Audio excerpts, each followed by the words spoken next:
It's an absolutely picture-perfect Chamber of Commerce type day in Metro Atlanta, where today we crown national champions. This is the first of 4 ball games on Facebook Live. It's the 2020 TravelBall Select 10U National Championship game. And hello again, everybody. Thanks for joining us on Facebook Live via the TravelBall website, alongside my broadcast partner, Rick Goff, the National Director of TravelBall Select, by the way. I don't want to sell you short. I'm merely Chris Mooneyham. Rick, here we are once again. Another year comes to a close for travel baseball. Yeah, this has been so to speak, correct. Yeah, this has been a challenging year for all the teams across the country with the COVID-19 situation that we've had. But we were able to manage and pull this off this week, and thankful to all the teams and the families that made the trip here to North Atlanta. And this is the accumulation of the whole entire week that we've had here, and it's been a challenging week to say the least. But here we are in Championship Sunday. We're ready to get kicked off here with the 10U Championship, and I'm looking forward to it. We've done this for quite a few years, you and I, and I would be lying if I said that I didn't know if this was going to happen this year or not. But here we are, and I'm excited about it. Of course, we'll talk about all the extra storylines, the impact of COVID-19 on TravelBall Select and the national championships and the summer season as we make our way through this championship. But what a championship it will be. The number 1 seed into championship bracketed play, Dingers Athletics from the state of Georgia, will take on another Georgia team, the Meridian Panthers, who came into bracketed play, championship tournament play, as the number 6 team of 6 after pool play. So it's really quite a story. Again, the number 1 seed versus the number 6 seed. The visiting team for this championship game will be the aforementioned number 6 seed, based out of Lilburn, Georgia, over in Gwinnett County, the Meridian Panthers, led by head coach Tom Taylor. This is how his lineup will look. He'll start with the second baseman, Sebastian Peralta. Hitting second and playing short will be Zach Coons. The third place man is the left fielder, Jack Taylor. The cleanup man is Pierce Wilson, the catcher. Hitting fifth is Hudson Barnett, the third baseman. Sixth, Ashton DeFada, the center fielder. Gavin Poteet is the right fielder, hitting seventh. Chris Brinson, the pitcher, eighth. Dalen Jones-Teasley's the first baseman, hitting ninth. And in the 10th spot is the extra hitter, Ronnie Myers. You see the umpiring crew getting together with a couple of coaches as we get ready for the 10U National Championship here for TravelBall Select in 2020. The Meridian Panthers, again out of Lilburn, Georgia, outscoring their opponents 26-16 inside of the championship bracketed play. They fell in their opener, won their opener, beat Stars Futures of Virginia, another youth baseball hotbed.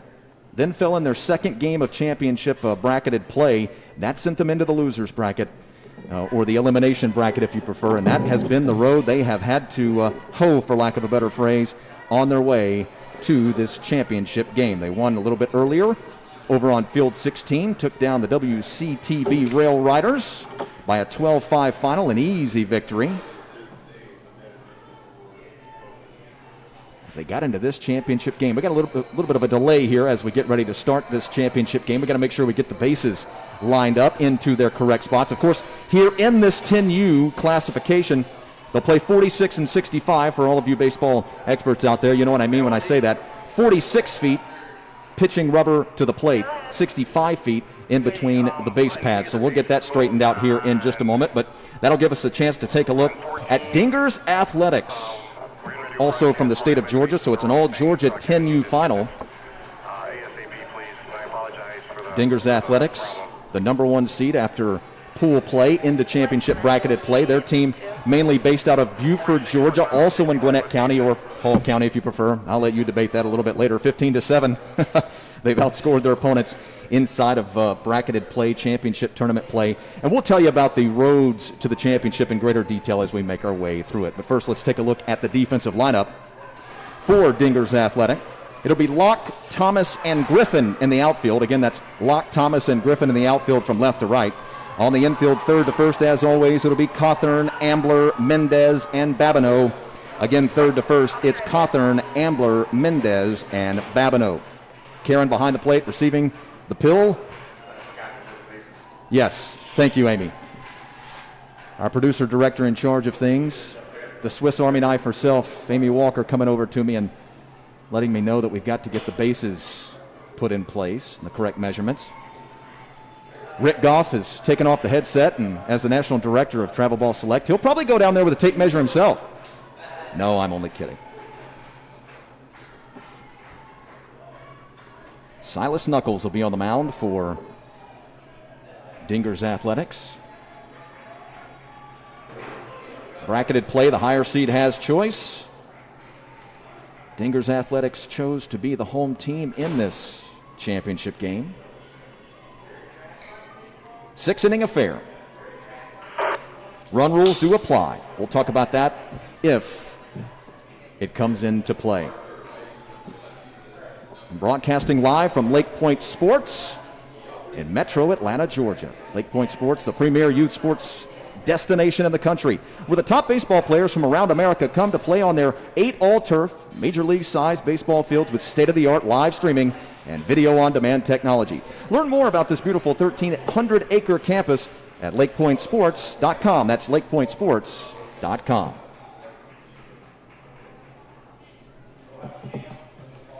What a story for these two teams. You've got your blue blood, your dominant team from pool play and bracketed play versus, not fair to say your miracle story in Meridian. The Panthers, a highly touted, well-known Travel Ball Select program. Only a Cinderella, quote-unquote. I'm doing the air quotes here. You can't see me, but Brandon Mincy running one of our cameras today. Brandon, turn that camera around so I can do the air quotes. No, I'm only kidding, Brandon. You relax while you can. But Meridian was the number 6 team after after pool play into bracketed play. Finished at 1-3. Did Meridian in pool play. Not just 1-3, but they were also outscored 28-16. 28-16 after pool play was finished. But they've gotten hot here in the tournament. Took out a 3 seed, then a 2 seed. And then got into the winner's bracket championship game, quote unquote. And, of course, they met Dingers Athletics. And Dingers Athletics won a nip and tuck 4-3 affair to force Meridian into the loser's bracket. Force them into a ball game with West Cobb Travel Ball Rail Riders. And that was a ball game that Meridian won, not too long ago, as a matter of fact, right here behind us on field 16 by a 12-5 final. Meridian beat the Stars Futures from Virginia 6-3. Beat Citius USA HTX from the state of Texas. Really good program. 5-4. Another close ball game. 6-3, 5-4. And then they lost a 1-run ball game, as I mentioned, here last night on field 16 to Dingers Athletics, forcing them into the loser's bracket. But they took care of business this morning, and now here they are, the number 6 seed in the championship game. Meanwhile, for Dingers Athletics, 32-22. That was the scoring margin inside of pool play, where Bobby Locke's club ended up with a 4-0 pool play record. They were the only undefeated team in pool play. So they earned that number 1 seed into championship bracket play, a double elimination tournament for those of you who have not kept up with it. In other words, you lose twice and then you're out of the tournament, double elimination. Dingers Athletics won their first ball game over WCTB Rail Riders from West Cobb. 11-4 the final in that one, in a 1-4 matchup. Then Dingers won their next game. That was over Meridian, 4-3, a dramatic ball game that put them in this championship game. Only 6 teams in this 10U National Championship here on the northeast side of Metro Atlanta. We're in Emerson, Georgia, just as the foothills of the Appalachian Mountains begin, just past Kennesaw Mountain, Kennesaw State University, if you know the area. Just up the I-75 corridor.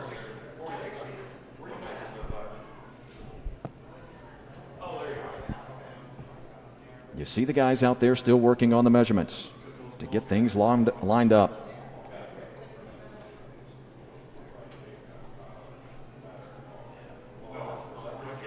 Our umpires, once we get things underway, come to us from United Travel Umpires. Wilson Marler will be behind the plate, and Kenny Hyatt be out in the field umpire this afternoon. The first of 4 ball games here on Facebook Live via the Travel Ball Select Facebook website. If you love your youth baseball, look, I know most of you are tuning in to see a loved one playing in this 10U classification, grandson, son, for that matter, nephew, perhaps. But if you love your travel baseball, don't forget this, the first of 4 ball games that we'll have on the website today. We'll also crown national champions, not just here in 10U, but also 11, 12, and 13U. All of which, by the way, again, double elimination tournaments, championship tournaments. Meridian coming out of the losers bracket. So remember, if they win this ball game here, they will force a winner-take-all national championship game. You'll be able to follow that ball game, all the action on TravelBallSelect.com. We will not have the play-by-play of that ball game, unfortunately. We're going to try to get in as many games as we can here as far as championships go. Same case not just here in the 10U classification, but 11, 12, and 13 as well.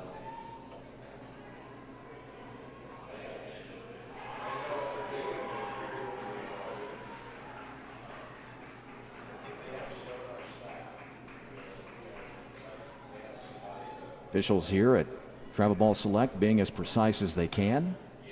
Make sure we get things right. And I'll tell you what we'll do. We'll keep the visual feed up so you can watch the action unfolding here. Watch the mechanisms behind what it takes to put together a tournament like this.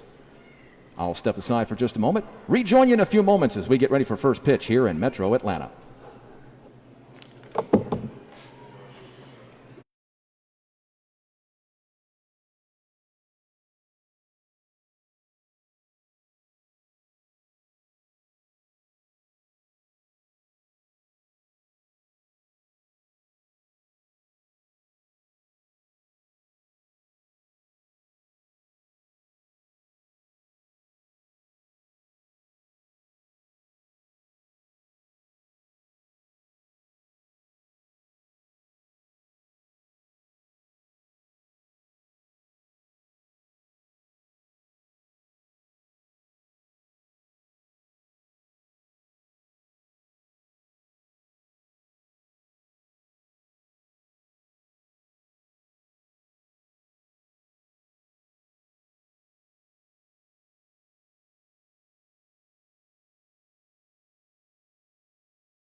About ready to get things underway here in Metro Atlanta. Thanks for joining us back on Facebook Live via the Travel Ball Select Facebook page. Here you see the Dingers Athletics out in the field as the home team. Silas Knuckles getting warmed up. The Tiny Tykes of the 10U classification getting ready to, well, at least the Dingers hope, decide the national championship. Panthers trying to win this ball game and force a winner-take-all national championship game. Fans, don't forget, baseball games here at Lake Point, available for streaming on any device via Lake Point Live, powered by PlaySite, a state-of-the-art live streaming and video on-demand service. Lake Point Live makes viewing the baseball players and games easy for coaches, scouts, and all fans. That's Lake Point Live, powered by PlaySite.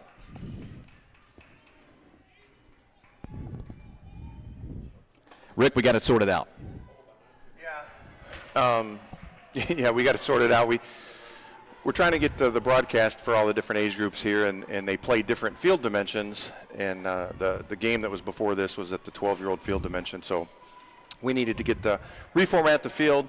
Nice thing about turf is we can change it over to the right age dimensions in about 5 minutes, but you got to get the right people in line to get that happen. But after the 2020 season, Chris, I'm not surprised that something like this happened.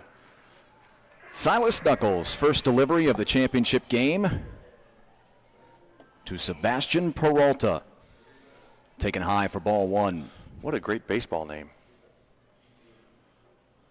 Peralta. Peralta. A name with some baseball legacy. That is another common thread with Travel Ball Select. We've had ourselves some former major leaguers out here this week. It's always a star-studded affair. Yeah, they've been walking around the park all week. Some of them have been here coaching, some of them watching. It's always fun to see those guys come back and support the youth baseball travel world, and a lot of them have a big input on these kids. 3-1. Sebastian Peralta, Zach Coons, Jack Taylor. Visitors half for the first inning.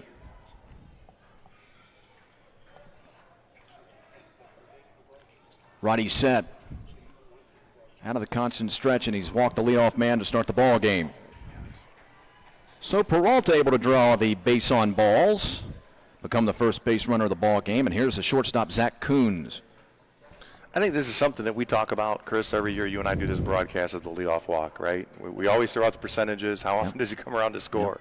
100% of the time. It's wild that, well, okay. Yeah. Maybe not, but. It seems like it. If you're the defensive team, it seems like they always come, because the coach always gives you that post game. That leadoff walk killed us. Yep.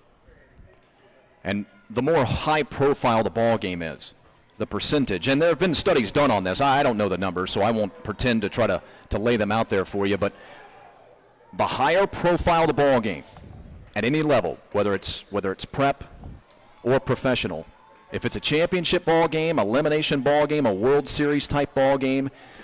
Man, you walk that leadoff runner, and more times than not in high-pressure, championship-caliber ball games, they'll come around to score.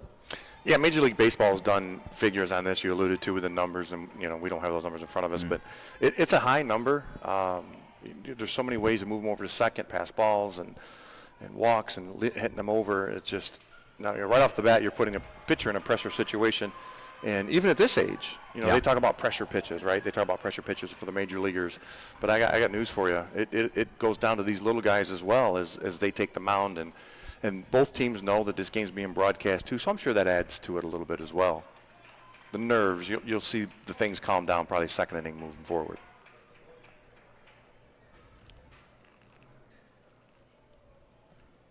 I like the call by Bobby Locke to have his pitcher throw over to first. Maybe that'll help calm his nerves. That one dropped in for a strike. Each of the first two batters have seen Knuckles come out a little high, maybe juiced up. Yeah, that's what we were talking about. The first inning, the juices are flowing. He's trying to will the pitch across there. And there's another one. So consecutive walks to start the ball game for Silas Knuckles And Dingers athletic. Here's Jack Taylor. This is not the hope that the Dingers were looking for. You want to come out here and try to get 3 up, 3 down, get off the field, take advantage of being the home team. And the two leadoff walks, that's got to be setting on the coach's mind here a little bit. Strike. Well, you talk about hope, and that's the other thing about it. When you're the team that needs only the one win, you're coming out of the winner's bracket. You don't want to give the team coming out of the elimination bracket any more hope of winning 2 ball games here against you after having had to win this morning in the quote-unquote championship game of the elimination bracket. Yeah, so the strategies are totally different for both coaches. Ed from the Dingers here, his strategy is he wants 1 game and done. He don't want to fool around with the second game because anything can happen. And the Panthers coach, he's just trying to get to the second game. So the strategy is a little bit different here. 1-2 count after a little number off the end of the bat by Taylor. Pierce Wilson, the catcher, on deck. Hudson Barnett, the third baseman, in the hole.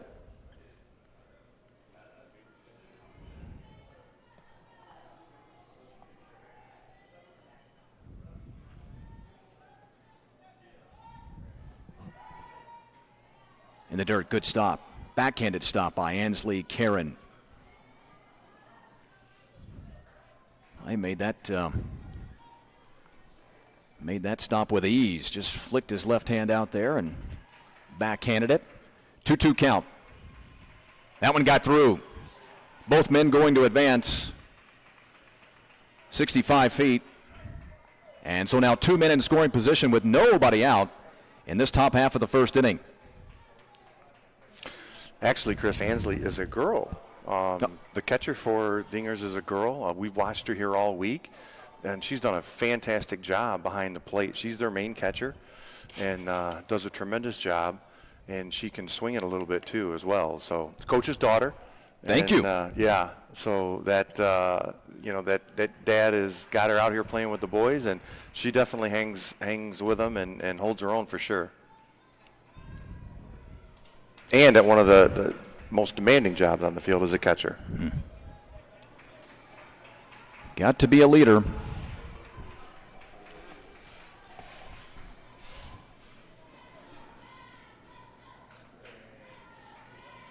There she is, coming back behind the plate. Big pitch here. Knuckles 3-2. And he lost him.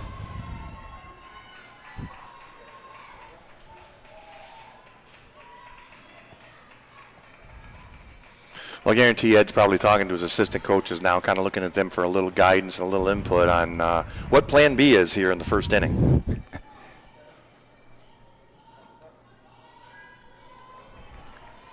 Now Pierce Wilson, the catcher, who wisely takes the first. You got to be first pitch taking with the way Knuckles is struggling so far. Yeah, absolutely. There's no reason to give him any help here and make him throw a strike. There's no reason to offer it anything after, sit there until you get a strike. Long drive to left. That's going to be a high drive that's taken by Locke. His throw comes in. It's cut off. It's 1-0 Panthers. As the throw into third a little bit late as well. Both men move up. Second and third, 1 man out, 1-0. The men from Lilburn. That's a situation there where I think both coaches are probably happy with the outcome, as odd as that may sound. Meridian gets on the board with a run in the top of the first, and Dingers gets that elusive first out. And hopefully now they can get outs 2 and 3 and get the boys off the field. Third baseman Hudson Barnett takes ball 1. An all-Georgia 10U National Championship final. Knuckles walked the first 3 batters. I'll tell you a quick story. I was playing myself back in years ago. We won't tell you how many years ago. But I started a game and I walked the first 3 batters, and the coach come out and took the ball from me. And I said, "Coach, what are you taking me out for?" It's just started the ball game. I was probably 11, 12 years old myself. And coach says, "Well, because I can't let you walk 6, so we're going to have to take you out."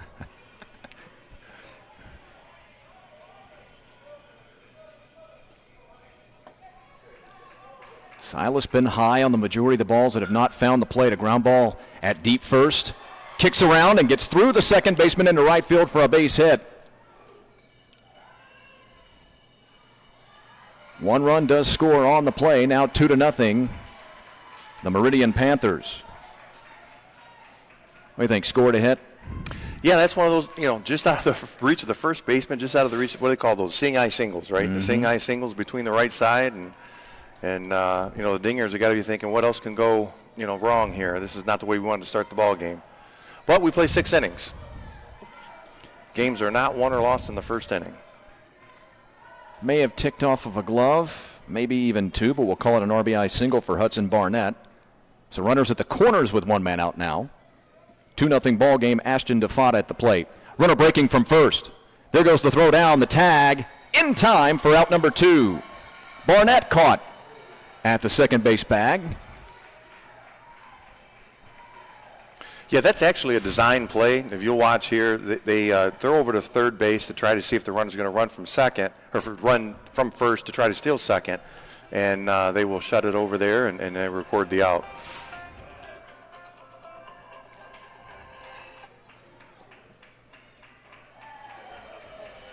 Close play down at the second base bag, and I suppose that could bring us to another conversation we should dive into at some point during the ball game. Instant replay challenges for the national championship game. The lefty waits and takes. Yeah, so for the second year in a row, we are offering instant replays to the coaches. They're able to challenge 2 calls during the game if they feel the umpire might have missed a call. And they have a list in their dugouts of what they're able to challenge. It's the NCAA challenge call protocol. Naturally, they can't challenge balls or strikes, but they can challenge fair, foul, tag plays like you saw there at second base, runners being passed, somebody leaving early. So all those things they're able to challenge, and if they want to, all they have to do is bring it to the umpire's attention. Babineau, no problem with it. Through a half inning here in Metro Atlanta, the Meridian Panthers trying to win 2 to claim a national championship, and they lead 2-0.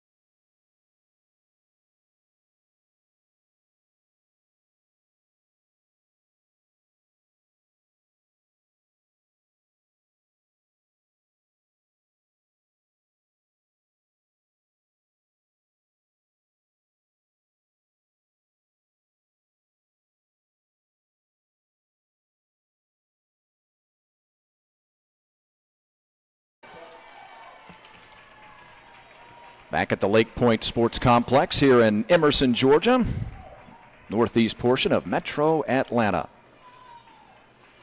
As Dingers Athletics coming to the plate in a 2-0 hole. You see the Meridian Panthers with a 2-0 lead, and they are out in the field, where Chris Brinson will climb the mound. Defensively for the Panthers in the outfield, Taylor, DeFada, and Poteet. Again, left to right, that's Taylor, DeFada, and Poteet. On the infield, third to first, Barnett, Coons, Peralta, and Jones, Teasley. Again, around the horn, it's Barnett, Coons, Peralta, and Jones, Teasley. Behind the plate, Wilson, Pierce Wilson, as a matter of fact, receiving the pill from Chris Brinson, the right-hander. Jackson Locke, the left fielder, to lead things off, followed by Ansley Karen, the catcher, and Silas Knuckles, the pitcher. Your guaranteed 3, home half of the first inning. Righty to righty, stays high. A ball and no strikes to get us underway in the bottom of the first. Bobby Locke, the head coach of Dingers Athletics, taking on Tom Taylor's Meridian Panthers.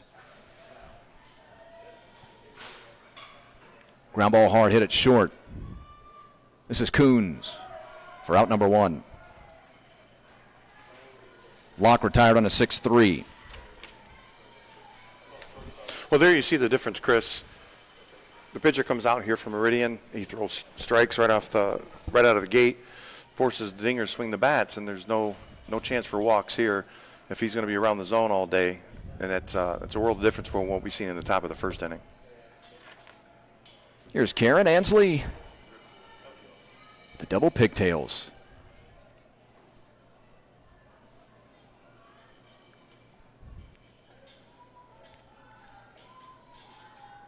She's got the elbow guard and everything. And she hits one in the left. Coming on and making the catch. Oh, wait a minute. I missed the official signal. No, the umpire. Good try by Taylor in left. The umpire called her out. Thank you. We'll get another look on the replay.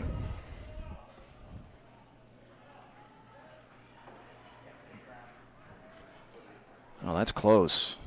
Well, it looks like we're going to get our first challenge call here. The coach has walked out to the home plate umpire and informed him he wants for us to take a look at it upstairs. So he's going to make his way up here to the tower. He's going to get together with our umpire in chief, and they will take a look at this, and we will get a call on whether to safe or out. Look, from my perspective, that it rattled around in his glove. The question is, did it bounce into the webbing, or does it rattle here in the webbing? Watch, and you'll see what I mean. See it kick around there, Rick? Does it kick around, though, in the glove as he closes down on it? Boy, I tell you what, this is going to be close, and this is going to be one for the umpire and his crew when they come in here.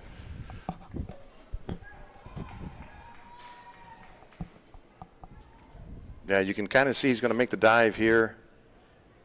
All right, they're going to talk about it here. They're going to get together. They're going to take a look at it.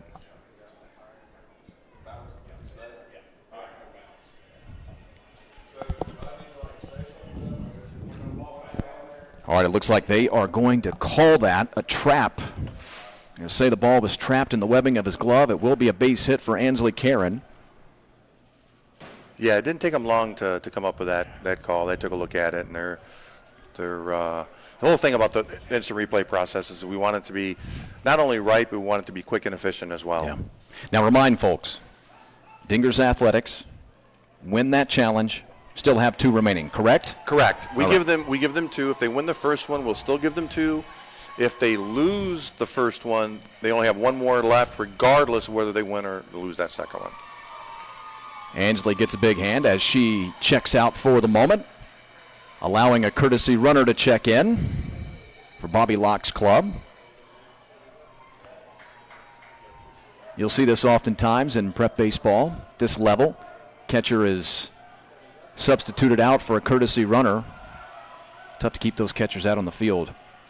Yeah, that much. Yeah. Especially here in August with the heat and gets through. Humidity.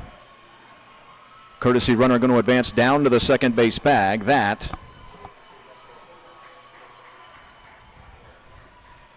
is a big moment in this ball game. So at this level, we allow courtesy runners for the pitchers and catchers. You know, they're the one doing the most work out there. So when they get on base, we allow them to be courtesy ran forward. Courtesy runner has to be a bench player that's not in the game, or if the team has chosen to bat their entire lineup, then it has to be the last out, can go in there and run for the pitcher and catcher. And the biggest thing with the catcher, we want them not only to get out of the sun, but it allows them to get dressed and back out there for the next inning. So it's Josh Booker that's out on the base pads, and now he's made his way down to the third base bag. 65 feet away from scoring as Silas Knuckles stares at a 2-1 count. 1 man gone, bottom of the first. Dingers trying to cut into a 2-0 deficit. Conversation right here is pretty basic for all coaches at this level. They're just out there, and the first thing they're going to do is tell them, hey, listen, just throw strikes. Let them hit it. Let us make the plays, and we're going to be fine here. Don't worry about the run at third. If he scores, he scores. We want outs. And at this level, at the 10-year-old level, if you can get 3 outs every inning and not give them 4 and 5 outs, and what I mean by that is not make errors, you're going to be very successful at this level. Especially the longer you go in a championship tournament where the quality really ramps up. Right back to the pitcher. Brinson fields. He's chasing down the runner. Flip to the third baseman, and they'll make the tag on the runner. Lead runner is cut down. What a heads-up play there by the young man on the mound to not only field the ball, he didn't rush himself, he took his time, fielded the ball. You'll see here on the replay, the bunt's not exactly where he wanted as a coach. He got it down, but he bunted it right back to the pitcher. Look at that. He takes his time, and he runs right at the runner. Does everything the right way. He didn't throw to a bag too early. He did exactly what you're taught, run right at the runner. Make the runner make a decision. What a great play by that young man.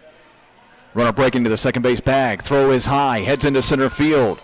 And now Knuckles safe at third.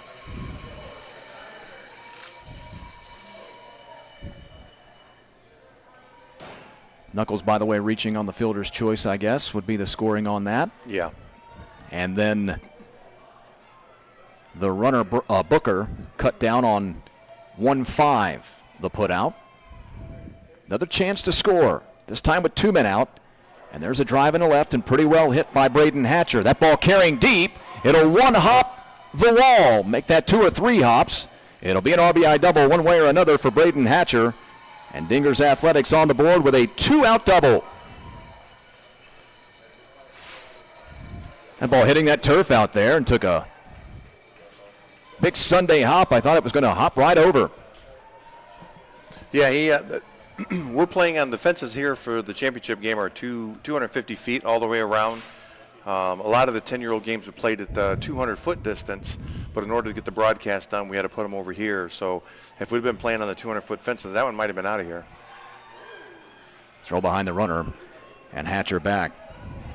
So each team with a tally or 2 in the first.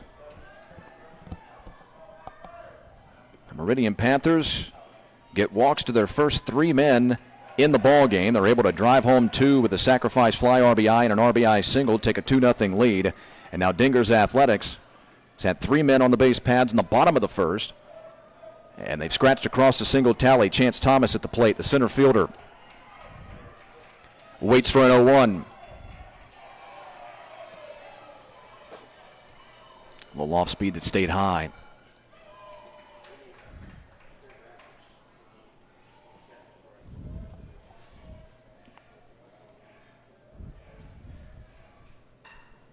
At second. Oh, and it ate him up. Went right through the wickets. Coming to the plate is Hatcher. And we're at 2-2. Look at him continue to run as that ball goes all the way to the wall.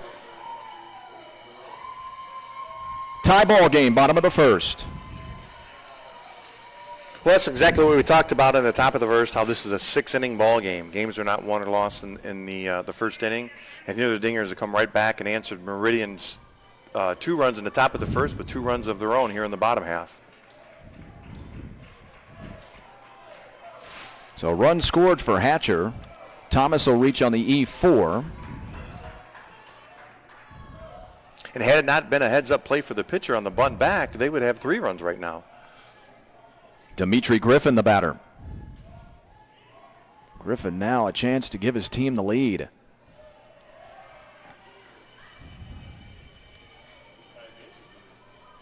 These 2 teams played a nip and tuck ball game over on field 16 yesterday evening. A 4-3 ball game. Dingers Athletics took down the Meridian Panthers. That one into left. Mayfall does for a base hit and gets past the left fielder on 1 hop as well. Dimitri in at the second base bag. It's a 3-2 ball game.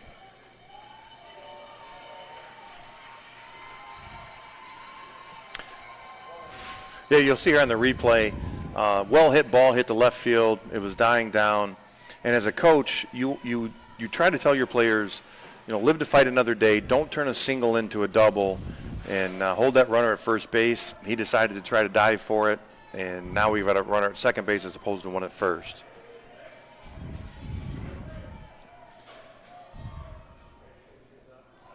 Cut on and missed by the left-hander Joseph Mendez. Mendez, the second baseman for Dingers Athletics. Good lead by Dimitri Griffin. You see him dancing on your screen there as we zoom in tight. Shot fouling out of play. 0-2 count.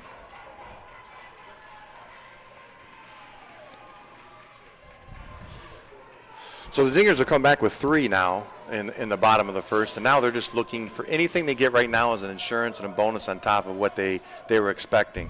Coming into the bottom of the first down, facing down 2, you're just trying to get 1 run to get on the board and try to do something there. When it gets through, they'll have to throw him out. They'll not be able to do so. So 2 men on the pads. Boy, they fall asleep a little bit out there in the infielder. Was time called? No, sir. Time was not called. And so Mendez is able to make his way all the way down to the second base bag. You'll see that a lot here at Lake Point. These fields are originally designed for high school teams, so the backstop's a little bit deeper than a lot of these people play in their home parks. And so a 10-year-old is able to take advantage of that, and the coaches have learned that here this week, that they can go from first to second on a pass ball if the team doesn't hustle.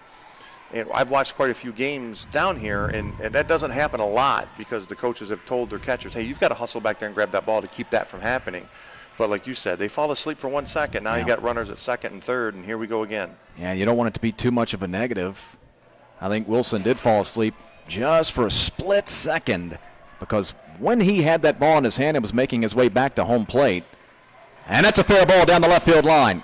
1 run is scored. Second runner coming to the plate, and he'll score as well. 2 RBI double with 2 men out here in the first inning, and the lead is increased for Dingers Athletics. Clutch 2-out hit there down the line to score 2. Extends the Dingers lead a little bit. Now the tides have reversed, right? In the first inning we were talking about how Dingers needed to get off the field. Now the Panthers are in that same boat. They need to get this third out and get the boys off the field and back into the dugout. Landon Cawthorn on that 2 RBI double just a moment ago. Cawthorn, the third baseman for Dingers Athletics. Got the friendly hop down at third. It squeezed its way just inside the bag, just inside the line, and past Barnett for a fair ball down the left field line. Remember, we had 2 men out and just 1 man on. There were 2 men out and a runner at first base after Knuckles reached on the fielder's choice. This one sitting to right, coming on and making the catch, battling the sun is Poteet, and that'll be the inning. But not before 5 runs come across home half of the first. 5-2, Dingers Athletics.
Well, far different ball game since our last break.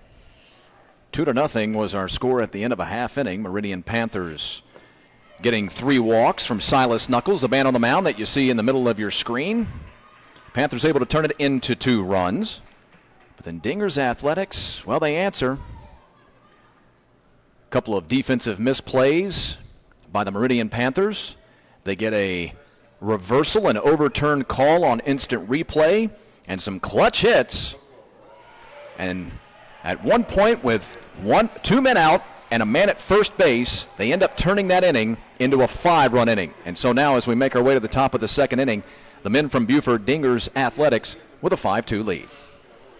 Yeah, that inning turned around quickly. What started out as something promising, something promising with 2 outs and 1 on, turned into an absolute disaster inning for Meridian there.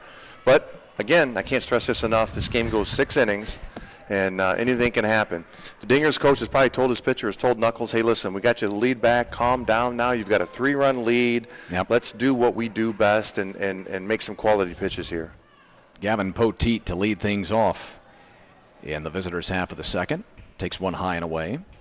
Right fielder for the Meridian Panthers. Chris Brinson, the pitcher, next. Dalen Jones-Tinsley, the first baseman, rounds down your guaranteed 3 in the top half of the second.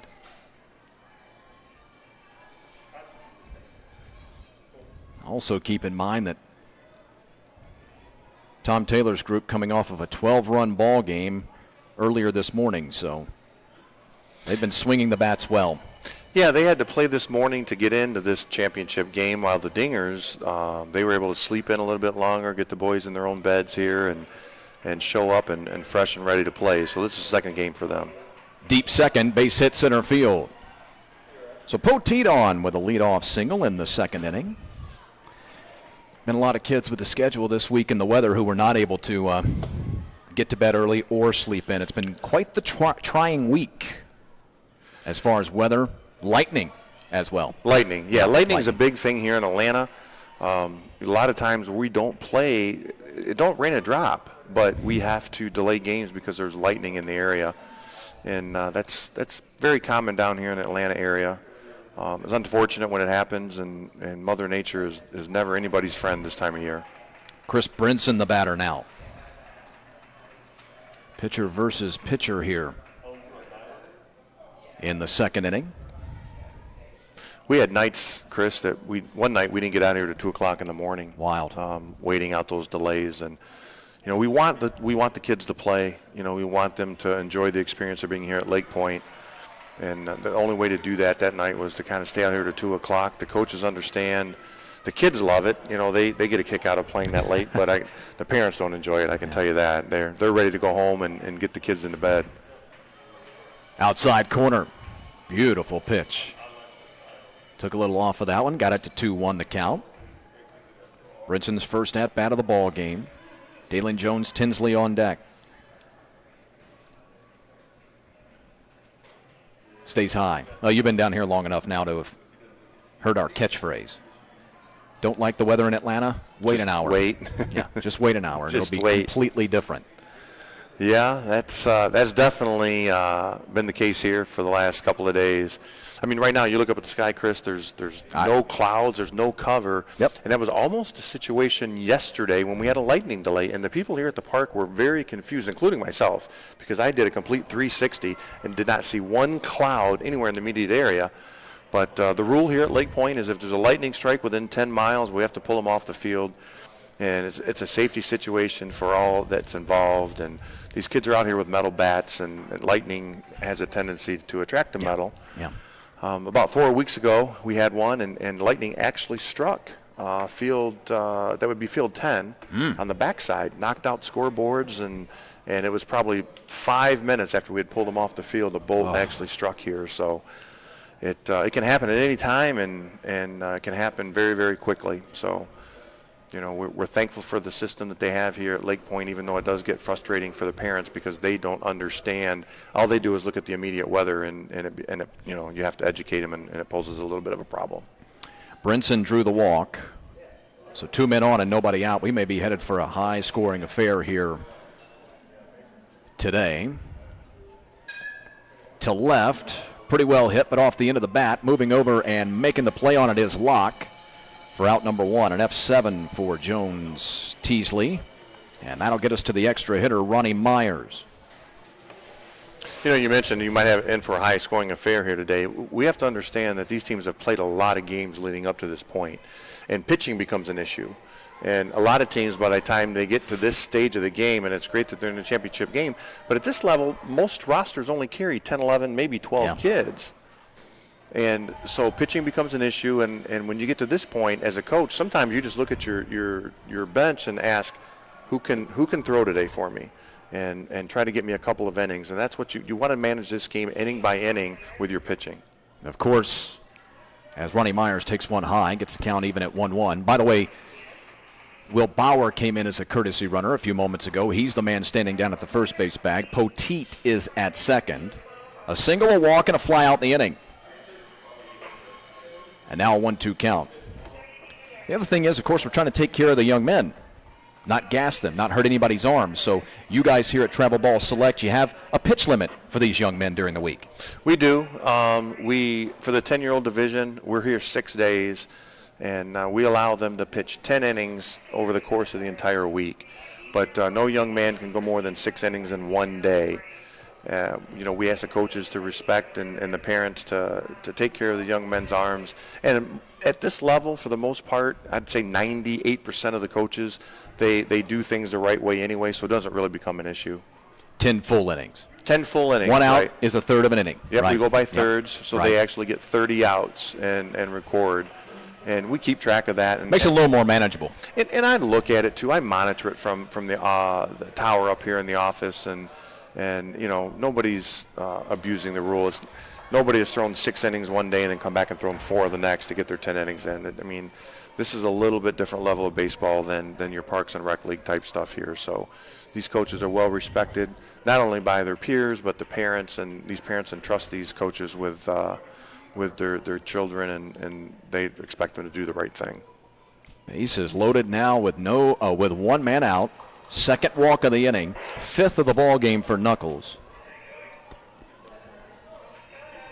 7th base runner for the Meridian Panthers with one man out in the second inning.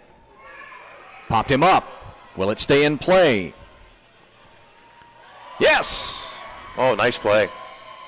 Hensley Karen able to stay with it and make a really tough play, especially where the sun is right now, Rick. She picked it up late. You'll see here on the replay here. She picked it up late, but once she picked it up, she tracked in on it and made a nice catch here. See right here, she's looking for it. She picks it up late, and then now she's got it. Didn't flip off the mask. Stayed with it, had to reach out for it. I'm sure that's something that her dad will talk to her about when she gets back to the dugout. At 10 years old, trying to instill that is it's a challenge. It's a challenge. As she gets older, she'll learn to flip that mask off. Zach Coons now, 2 men out. Big moment in this championship game. On the corner. Coons, his first time up, was able to draw a base on balls. The second of 3 consecutive men to start the ball game with a walk. I love the fact here. Hopefully we'll get to see another pitch right after this one. And I want you to pay attention to Ansley behind the plate. And a lot of 10-year-olds don't really give the signs properly. And you watch her. She keeps her legs nice and tight here.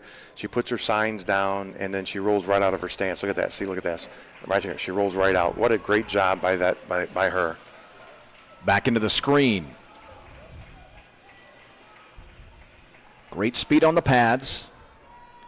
2 balls, 2 strikes, 2 outs.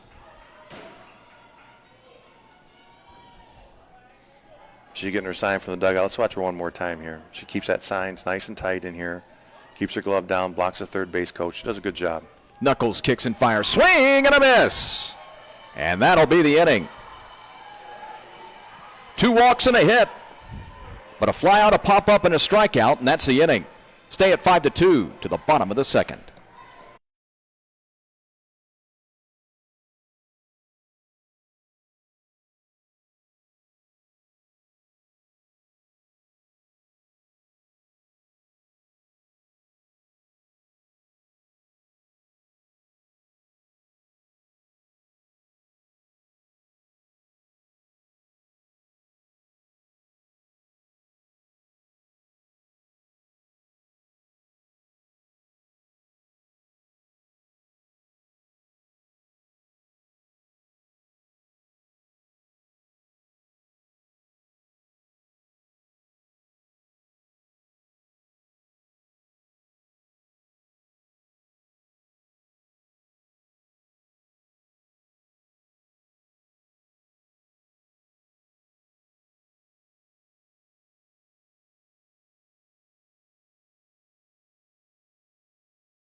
Johnny Babineau, the first baseman, to lead things off for Dingers Athletics in the bottom half of the second inning. Then we'll make our way back to the top of the lineup. Jackson Locke, the left fielder, and Ansley Karen, the catcher.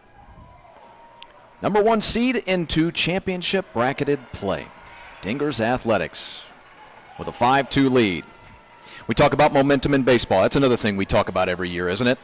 Because it means more at this classification, in this age range. You know, we always say in Major League Baseball, momentum's only as good as today or tomorrow's starting pitcher. It doesn't mean quite as much, but as you start to make your way down into youth sports, momentum means a great deal more. And that last half inning, you got to think that Dingers Athletics comes out of that last top half of the inning, the second, after stranding runners, and they got to have a little more juice to them in keeping this, stranding the bases loaded and keeping it a 3-run game. Yeah, momentum is a key, and they had a chance to try to gain some of that momentum, and unfortunately it didn't work out for them. It's now you're looking here to add on to your lead here if you're the Dingers. And Meridian, this is a huge part of the game here where they need to get off the field with a 0 here to try to keep the score where it's at. Johnny Babineau, first at bat of the ball game. Little pop-up gets the count even at 1-1.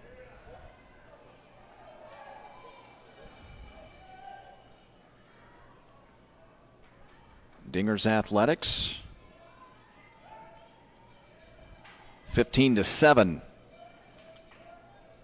Now 20-9. They've outscored their opponents in championship bracket play. 20-9. As I mentioned in the open, finished 4-0 in pool play. Outscored opponents 32-22. 2-1. High fly. Coming in, the center fielder making the catch on the infield grass. That's DeFada. Nice job by that young man out in center field to take charge as he should. You know, anytime you're coming in on a ball, you have the rights. He calls the shortstop off and makes the catch. A little shaky there at the end, but he made the catch. Goes down as an F8, right? Yes. Again, running right into the sun. And at this hour, the high sky here in Metro Atlanta cannot be underestimated. Gets a little tough. Holy smokes. I'm a lifelong, well, for the most part, Metro Atlanta resident. I'm playing ball for a long time, and that's one of my arch nemesi, the high blue sky of the Deep South. Jackson Locke, the batter now. Easy to get lost up there, at this hour especially. Yeah, this is a tough hour here to play that. That ball mixes right in with the sky and makes it tough for those kids if they don't pick it up off the bat immediately. We saw it earlier with the catcher. Yeah. She didn't pick up the ball immediately and almost cost it, but it's tough for sure. Second at bat of the ball game for Locke, second in as many innings. Jackson started the ball game with a ground out to short.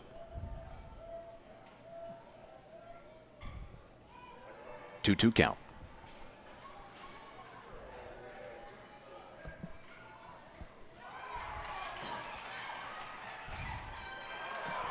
Six innings scheduled in the national championship game. Double elimination. So the Panthers from Meridian, or the Meridian Panthers from Lilburn, Georgia, they need a win here in this ball game to force a winner-take-all championship game. If Dingers Athletics, based out of Buford, Georgia, same neck of the woods, by the way, if you're unfamiliar with the territory. Dingers Athletics, if they win this ball game, they will be crowned the national champion. 3-2 from Brinson. Sky to left and pretty well hit. Moving back on it is Taylor. He's got it. F7 for Locke. He's over 2. How do you handle the trophy and medal presentation now in the era of COVID-19, Rick Goff? You're the guy, as the national director of Travel Ball Select, you're the guy that goes out there every day, every year. These people know you. They expect to see you out there. The kids will dogpile, maybe. And then after that, you're right out there on the field with the boxes of medals and trophies. How are you going to handle it? Well, we addressed that in the coaches meeting prior to the tournament. And you're right, Chris. Things are different here now with the COVID situation. Sorry, Rick, didn't mean to step on you there. I tell you what, why don't you hold on to that? Okay. Let's go ahead and hit the break. We'll come back for the top half of the third inning as Ansley Karen is retired in the 6-3 ground out, and we'll talk about that. It's travel ball in the age of COVID-19. Through 2 in Metro Atlanta, 5-2.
The Travel Ball Select National Championships on Facebook Live via the Travel Ball Select Facebook page. Thanks for joining us. Back alongside the National Director of Travel Ball Select, Rick Goff.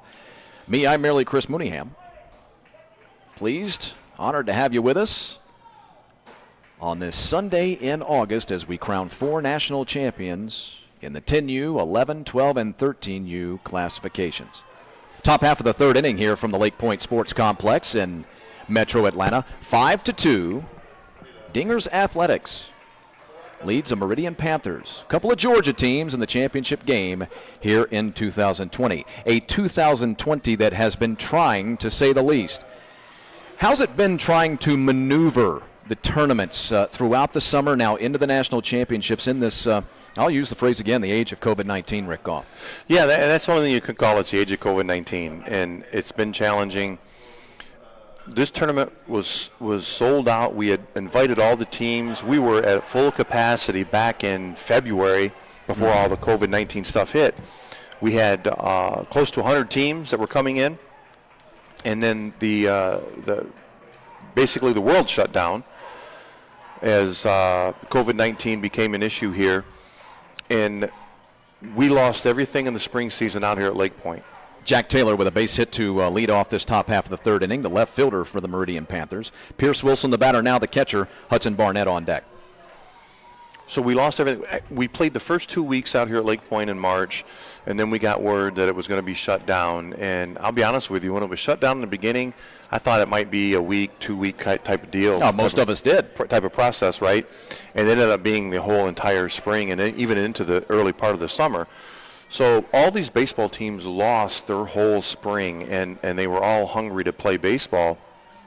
And we had close to 100 teams that already paid their entry fees and had everything set to come here to Atlanta. And when all of that changed, teams started backing out and pulling out, and rightfully so. I completely understand in this world of COVID-19, as you call it, of what they did. We refunded like 57 teams their money back because they didn't want to travel here. But the teams that stuck it out and came here, we've got 59 teams here this week. And it was a challenge with these guys. I've talked to them coming up here, telling them what we're going to do, how we're going to handle everything here at the park, the do's, the don'ts, and whatnot. And then we had a coaches meeting before we started on Monday, and we explained to them we're not allowing the kids to shake hands after the game. Basically, they come out of their dugouts, respective dugouts, and tip their caps, and then they move on. We try to eliminate the high fives if a kid hits a home run, but when you're on your own team, the coach is kind of controlling his own kids in those situations. We recommend that mask be worn here at the park. It's not mandatory, but we do recommend that they wear them. Some parents are doing it, some parents are not. And then we have put hand sanitizer stations around the park. We've become cashless here, so we don't have to transmit cash. Everything's credit card here. And then lastly, what we do is we put some time in between the games, some extra time for the Lake Point staff to go into the dugouts after the games are over and wipe down the dugouts and do some things there to try to help keep the kids safe. Also, at the coaches' meeting, we told them when this game was over in the championship game, unfortunately, we're not going to be able to have a presentation ceremony. We talked with health officials, locally here, and that's a tough one. That's tough for Knuckles. Did a great job coming off the mound to field the play, but he kind of rushed his throw a little bit, I think, Rick. I'll let you break it down. I think he kind of rushed his throw a little bit. Grounded it into the dirt right in front of Babineau. Babineau not able to field it, got past him. Both men now in scoring position. Yeah, this is something that common with such young players. They have all the time in the world, and he's trying to make a throw as he's running, and that's what the coach don't want you to do. They tell you, don't run and throw the ball, and that's what he did. He ended up spiking it into the ground, and now we've got runners at second and third, and he's in a little bit of a jam here. Wilson reaches, on an E1. Now down at the second base bag. So it's Taylor at third and Wilson at second. Hudson Barnett at the plate. Already with an RBI on his score sheet. Did that delivering a single in the first inning. That is a fair ball down into the corner. One run has scored. A second man coming to the plate. It's 5-4. And now it's a 2 RBI double for Hudson Barnett. His second and third RBI of the ball game. Yeah, nice piece of hitting by this young man here. We got a pitch on the outside corner, and he drives the ball into right field, landing just inside the foul line, and rolls out of play down there in the corner. The fencing only goes to the foul lines here at Lake Point in case there's an injury on the field and we have to get a medical card in here. So they leave the openings on both sides open. That's why that opening is there. And the ball that goes down in there becomes a ground rule double. Squaring, taking, strike. Ashton DeFata, the center fielder, grounded out to the first baseman unassisted to win the first frame. So 2 big runs. Oh, my goodness. DeFata earns first base the hard way, and he's shaken up.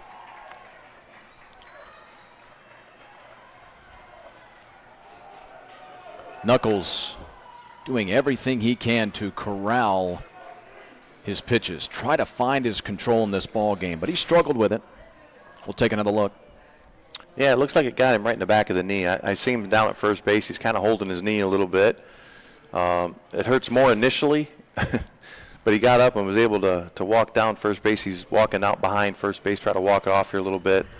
It looks like the young man's going to be okay. And also looks like it's the end of the day for Silas Knuckles. We'll have ourselves a pitching change. We'll take one moment to get collected. We'll come back and let you know who the new man is on the mound right after this.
Dimitri Griffin, a right-hander, be the new man on the mound for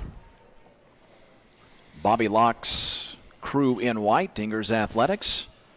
Trying to hold on to a lead, which now is 5-4 here in the top half of the third inning. Meridian Panthers with 2 in the first, 2 in the third. As Dingers Athletics drew 5 in the bottom of the first. So that's where we stand.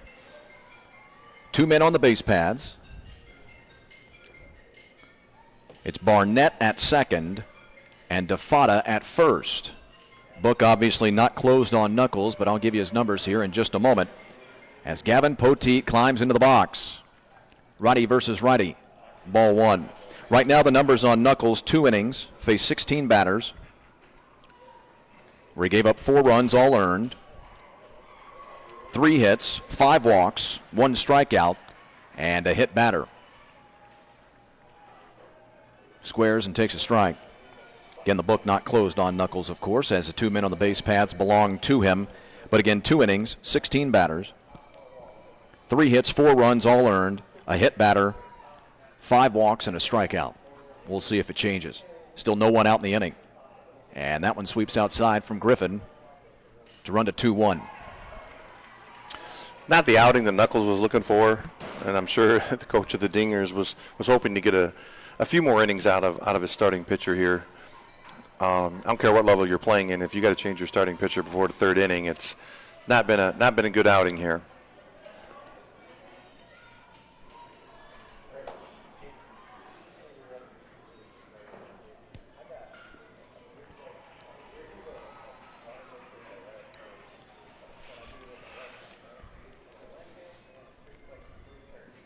Swing and a miss. Count run full.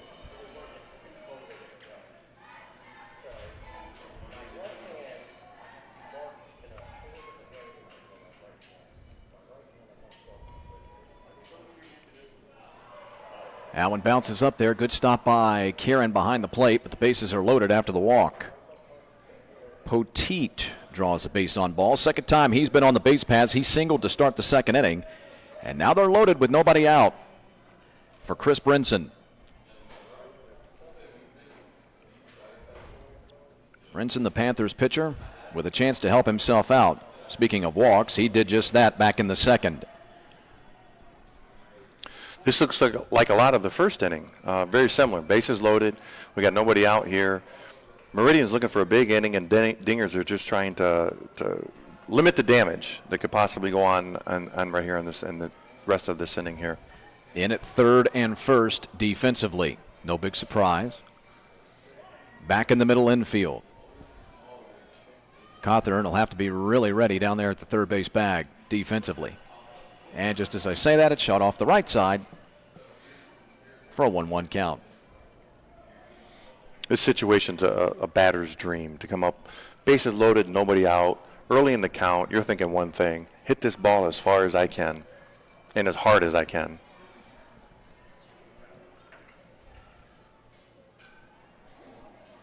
Right side once again, I beg your pardon, 1-2.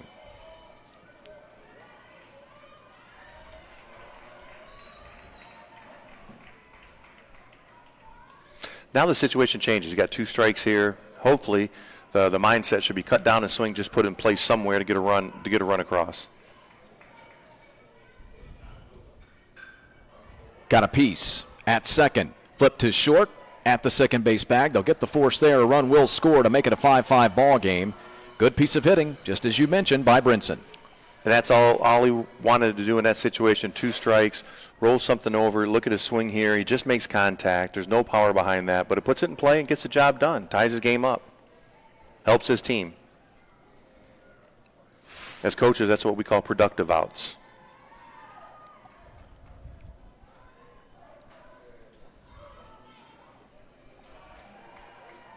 So Barnett scores. DeFada moves down to third. Poteet is forced out. And Brinson's at the first base bag diving back. Here's Dalen Jones Teasley. Teasley retired on an F7 in his only plate appearance so far of the ball game. That back end, that was just last inning.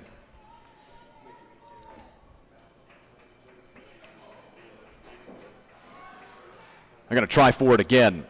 And the throw goes into center field, or more precisely into right center field, and the runner will break from third and score. Karen's got the next runner hung up, but Brinson is back at the first base bag. 6-5 now.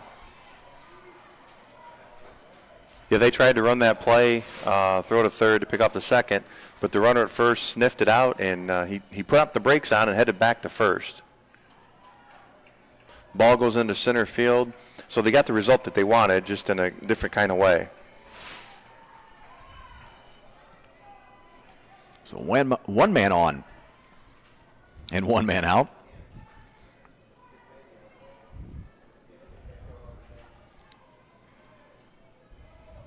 Look here at Ainsley here. Now she calls the infield in. She's definitely a leader behind that plate. She calls them in. She wants to make sure they're all on the same page of what they're going to be doing here.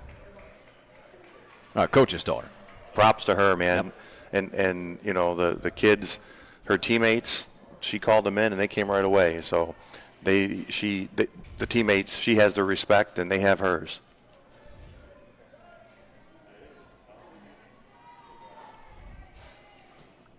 Four in the third. The Meridian Panthers have taken the lead on Dingers Athletics. Panthers based out of Lilburn, Georgia for the most part. That's where they're based out of, and most of the kids from Lilburn. A few kids from Snellville as well in the Parkview Brookwood High School area. That is, well, just so happens, pure coincidence, that's where I happen to live, over in that area. Brookwood and Lilburn. Both, well, boy, you talk about baseball hotbeds.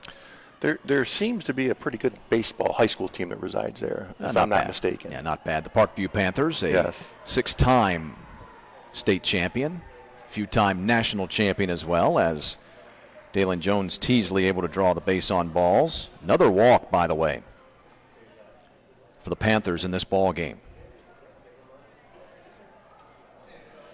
That is 7 in the affair. For the boys in orange and blue. Well, if I tell you, if the coaches don't have gray hair and it falling out, they will be after this. 7 in 3 innings, or a little over 2 innings, I'm sorry. That will drive a coach nuts. Ronnie Myers now, the extra hitter, 10th place man in the lineup. Speaking of walks, well, he did just that in the second. 2 men on, 1 man out. Yeah, what a great baseball hotbed these kids all come from. Lilburn, Snellville area, home of the Parkview Panthers, a multiple time national or state champion. Also a national champion a few times. I've called a few of those state title winning series. Brookwood no slouch either. The Broncos of Snellville, right down there off of Dogwood Drive. National state championship to their credit. We've got a couple of guys in the majors right now, as a matter of fact. I just hope we have high school baseball this year in the state of Georgia. Oh, calling him out on strikes. Myers didn't like that call. He's gone on the backwards K. Only the second time that the Meridian Panthers have been down on strikes in an at-bat today.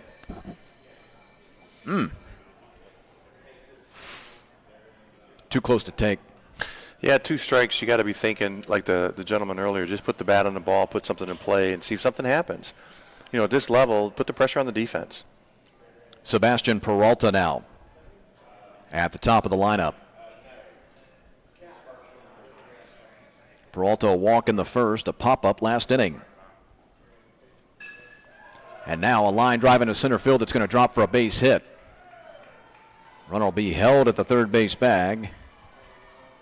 Back diving is Brinson, and they're loaded with 2 men out. Third at bat for Peralta, second time on the base paths. You know, you brought up, Chris, about high school baseball being played. There's so much uncertainty going on, you know, right now in the world, and here in Georgia in particular. Georgia's a hot topic around the world of what's going on. You know, there's some schools that have started back, some have not here in Georgia. And, you know, sports is definitely one of those things that's up in the air, and you don't realize how much you need sports until they're gone. Sports are a big part of people's everyday lives, and that continuance of maintaining normalcy, and a lot of people are missing that right now. Zach Coons now. Zach with a walk and a strikeout. No, by the way, everyone in the lineup for the Meridian Panthers have batted in this inning now. All 10 men in the lineup for the Meridian Panthers in this ball game have come to the plate in this inning. Coons, the 10th batter of the inning. Jack Taylor on deck. He started the frame with a single and later came around to score a run.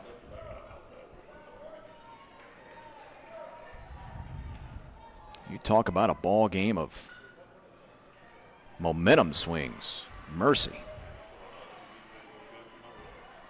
I don't think we've seen the last one yet either. Yeah, you got that right. There'll be a few more before this game's over with. First one to 15. Yeah, as I mentioned earlier, pitching's got to be becoming an issue here for these teams. Stays high. Deuce is wild now.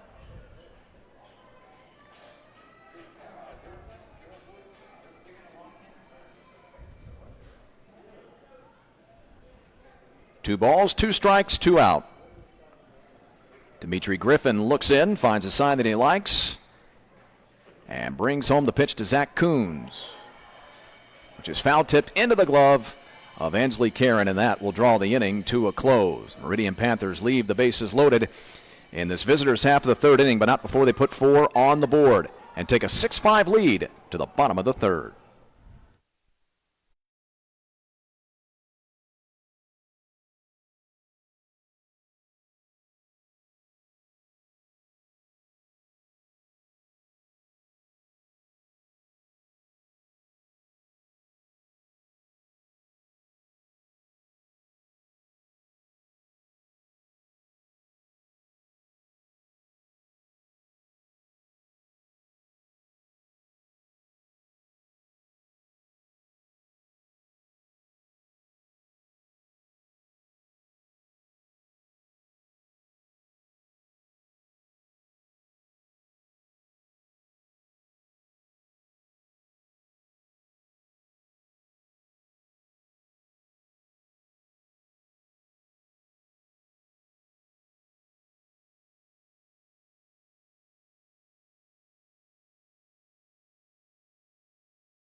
Now, brand new ball game. The Meridian Panthers was with a 6-5 lead over the Dingers Athletics. Number 1 seed versus number 6 seed. Although, I mentioned this in the opener, Rick, before you joined us. The Meridian Panthers, no ordinary number 6 seed. This is a very well-known, highly touted travel ball program that has done a whole lot of winning in the past. So I say it's the lowest seed versus the highest seed, but that's a little askewed as far as when you first hear that phrase. Yeah, and it's very easily done, something like that, in a tournament like this. Every age group was a little bit different. We had different teams, a different number of teams in each age group. So in the 10-year-old age group, everybody made the championship bracket. It wasn't divided into 2 separate brackets. So what happens a lot of times, basically, they were just playing for seed and pool play. And Meridian, it looks like, probably saved some of their pitching, saved some of their better pitching in order to, once they got the bracket play, and some other coaches pitched some of their better kids beforehand. Caleb Watts to right and deep, and a fair ball down into the corner. Watts pinch hitting for Silas Knuckles. That ball rolls down into the corner for a ground rule double. Well, instant impact out of the new man joining the fray.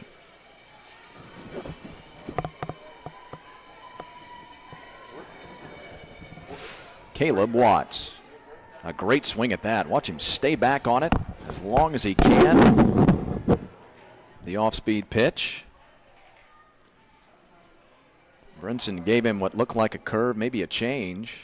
Tried to drop it in there.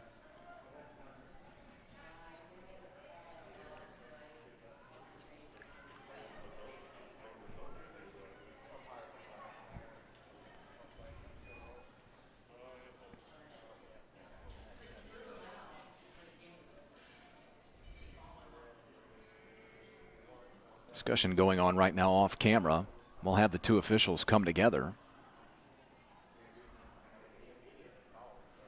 Leadoff double here in the bottom of the third. Remember, we're scheduled for 6 innings in this 10U National Championship game. So Watts with a double to start the third frame. Silas Knuckles' day at the plate appears to be over. He reached on a fielder's choice, scored a run in the first. Watts got a chance to score a run with Ansley Karen at the plate. I'm sorry, Braden Hatcher. Braden Hatcher at the plate. Braden in the extra hitter spot. And the cleanup man for Dingers Athletics. Had an RBI double back in the first inning. And later came around to score a run. His team now trails 6-5. Curve caught the corner. Well, I'll tell you what. That is Ronnie Myers now on the mound. Let me double check that. That is 10. Ronnie Myers is checked into the ball game for Chris Brinson. That one gets through. Watts on his way to third. Now 65 feet away.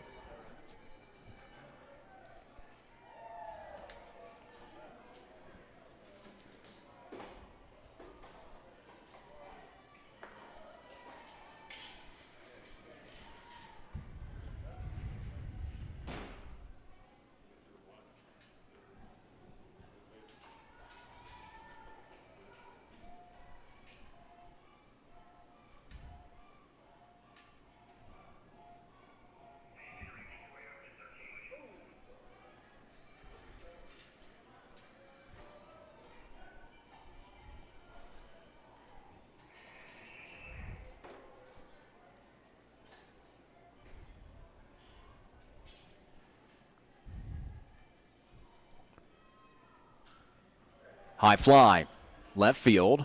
Going to hang up there for the left fielder, Taylor. Or I'll tell you what, as the runner tags and comes to the plate, that looks like Brinson, who moved out into left field.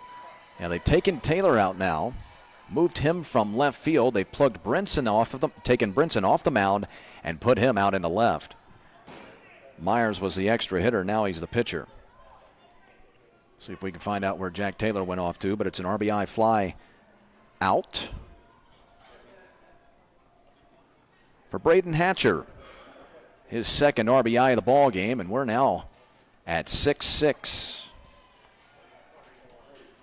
First pitch strike to Chance Thomas.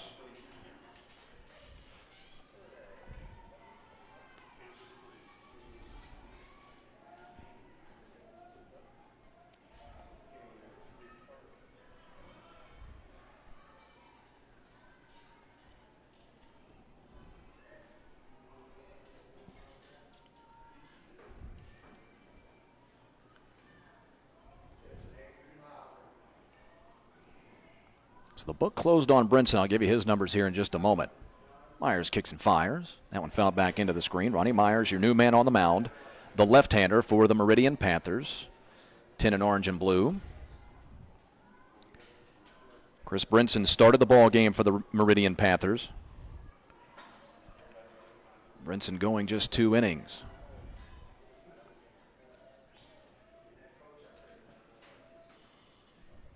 That one sweeps outside. A breaking ball that didn't. 2-1 count. Brinson went 2 innings, faced 12 batters, gave up 5 runs. I've got him for 3 earned. Gave up 5 hits, had no walks, no hit batters, and 1 strikeout. 2-1. To left and pretty well hit. Got a chance to get over the left fielder's head and will. Heading all the way to the wall on multiple hops. It's going to be at least a double for Chance Thomas. He's headed to the third base bag, and he's in standing. Chance Thomas on the base paths for the second time in 3 innings. He reached on an E4 in the first inning, and now he's 65 feet away from giving Dingers Athletics the lead. That ball really took off on Brinson.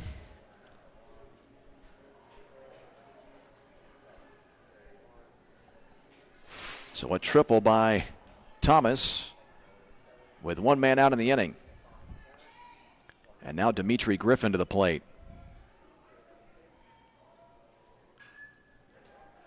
Fly to left, a high fly to left.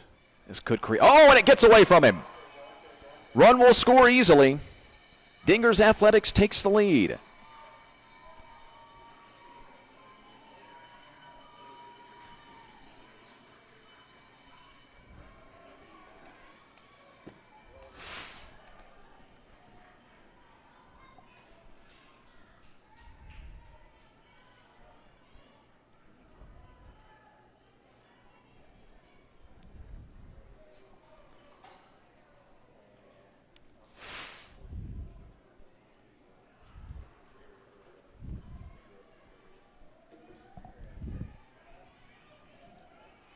So a runner at second base with 1 man out. Now a 7-6 ball game. And here's Joseph Mendez. Going to have to score that a double for Griffin. Of course, it was a mental error and misplayed out in left, but he never laid a lick on it. I'll score it a double. We don't have an official scorer on site as far as I know, really. We're running the scoreboard out here, but good speed on the base pads. That's 31 on the roster sheet. We don't have a 31. We were told that was Dimitri Griffin. But number 10 came in earlier, and on the roster that's online, that is listed as Dimitri Griffin as well. So I will go ahead and beg your forgiveness. We know that either 31 or 10 is Dimitri Griffin. We'll try to get that squared away just as soon as we can. One way or another, 31's down at the second base bag with an insurance run as his team has claimed the lead. And Joseph Mendez now with a 1-1 count. Joseph was a strikeout victim in the first inning, but he was able to reach as the ball squirted through Wilson to the backstop, and he was able to reach. Runners going down to the third base bag. Pitches outside, and easily the base runner's in.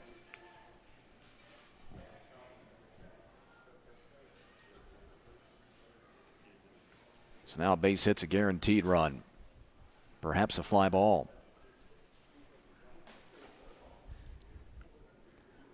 Landon Cawthorn on deck. I'll give you that line on Brinson one more time if you're keeping track.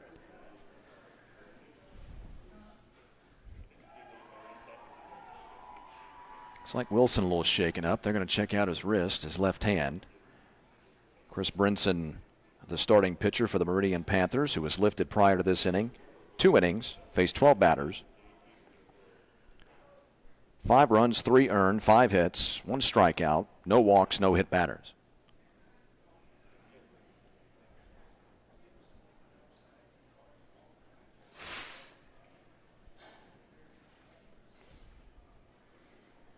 He gave way to the man you see on the mound now, Ronnie Myers, who's climbing back to the top of the hill.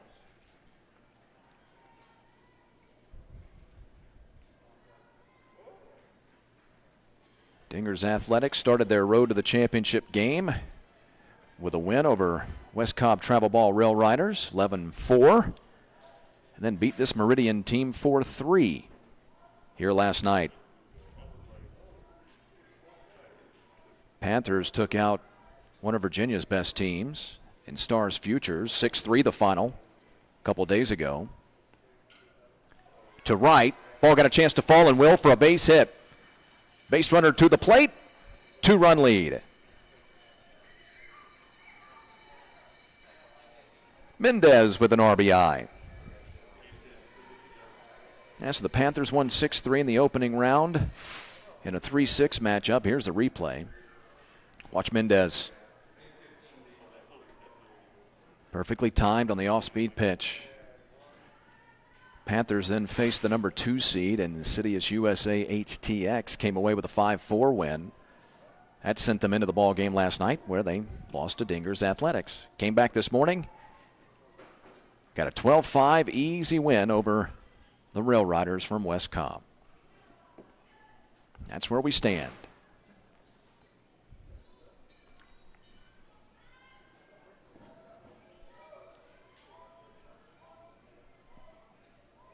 Landon Cawthorn.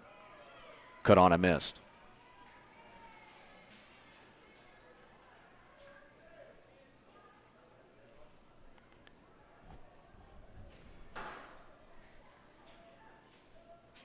Landon with the biggest blow of the bottom half of the first inning. The last hit of the bottom of the first inning, a double that plated 2. It was a wild first inning if you weren't with us. For Dingers Athletic, they plated 5 in the frame. Started the inning with a ground out, a single, and a man hitting into a fielder's choice. So 2 men out and just 1 man on the base paths, at first base no less.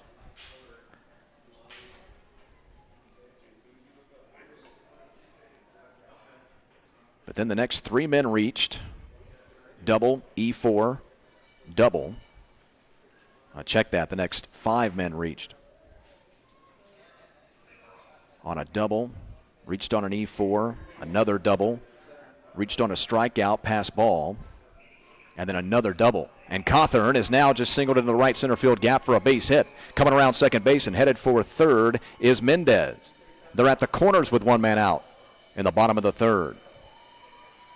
Cawthorn with his second base hit of the ball game. Halfway to the cycle. Now that was a great piece of hitting. Right-handed hitter. Took a pitch on the outside corner from the left-handed pitcher and just served it into right center field. Here's Jamal Ambler.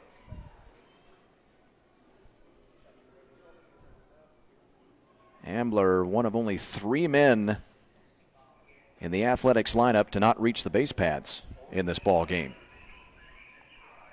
It's been an offensive barrage for both of these teams.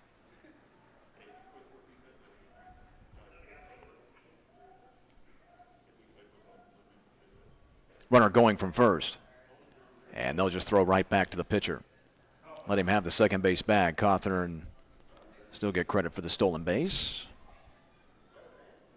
Depending on how you like to score it, I suppose. We have catcher's indifference. The 10U classification. Outside corner.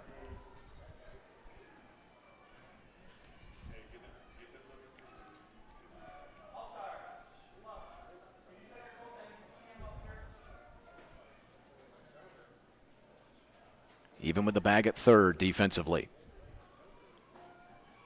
Medium depth in the middle infield. Shot right side and foul.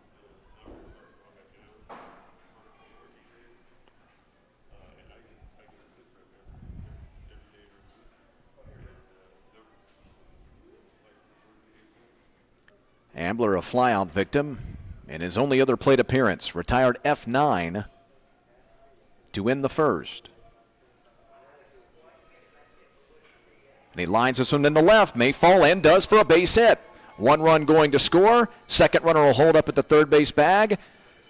They're at the corners with 1 man gone, and another man has crossed the plate for Dingers Athletics. Now up 9-6. 4 in the frame.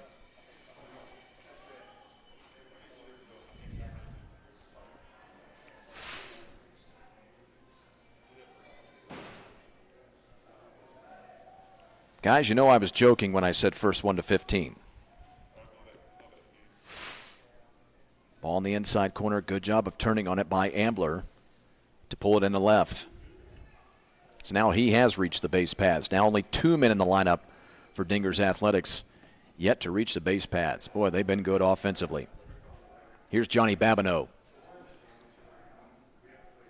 Fly-out victim his first time up. Runner breaking down to the second base bag, and it is swiped by Ambler.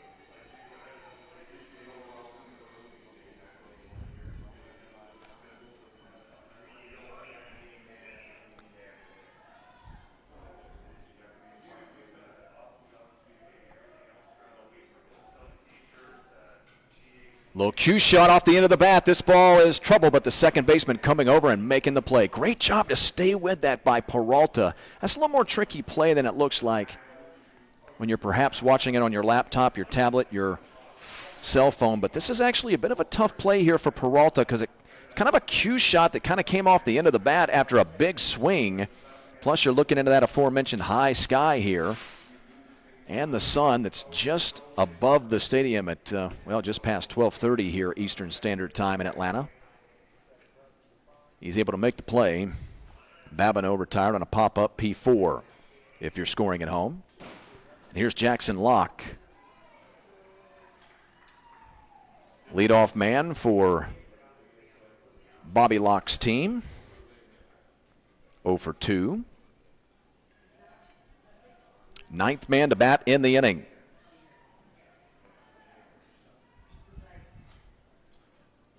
Dingers Athletics sent 9 men to the plate in the first. Remarkably went down 1-2-3 in the second. Now 9 to the plate here in the third.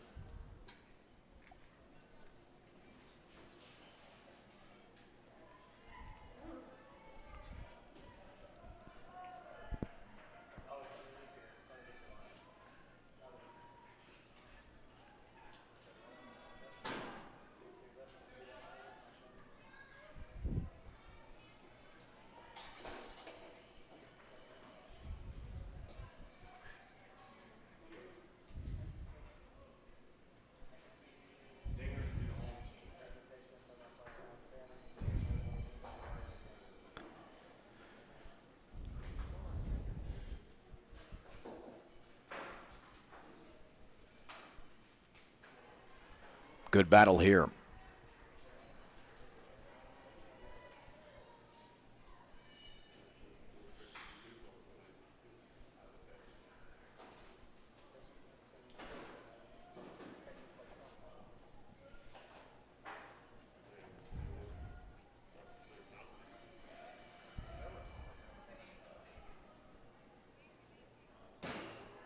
Well, that ball just stayed high.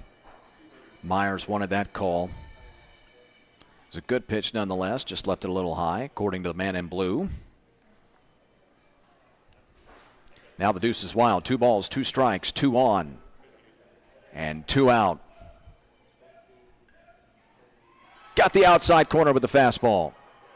And the inning is over, but not before Dingers Athletics adds 4 more to their tally sheet. And they reclaim the lead. What were we saying about momentum swings? Now 9-6 through 3 in Metro Atlanta.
this sometimes, as we were talking about a little earlier. High-scoring affairs at the end of championship tournament bracketed play back in Metro Atlanta. Just past the halfway mark now as we make our way to the top half of the fourth inning. The Meridian Panthers, the visiting team in this championship game, potentially the championship game. Double elimination, 6-team championship bracket, where the boys in blue and orange need 2 wins today. They need to win this one and then force a winner-take-all championship game. Boys in pinstripes know that if they can win this one, talking about Dingers Athletics out in the field right now, if they can win this one, they'll take home the national championship without having to play another ball game. Caleb Watts, who came in a pinch hit role for Silas Knuckles last inning, is now the new man on the mound for Dingers Athletics, the left-hander. Facing Jack Taylor, Pierce Wilson, Hudson Barnett, numbers 3, 4, and 5, the heart of the order for the Meridian Panthers. Now in a 9-6 ball game as the pitching gets thin at the end of the week.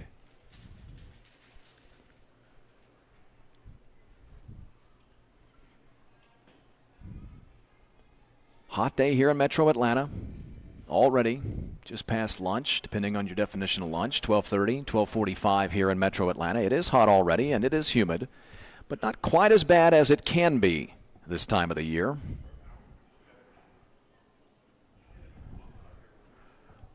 We're not going to get a heat index, I beg your pardon. That one, a screamer that gets past Babineau into right, and Taylor reaches with a leadoff single.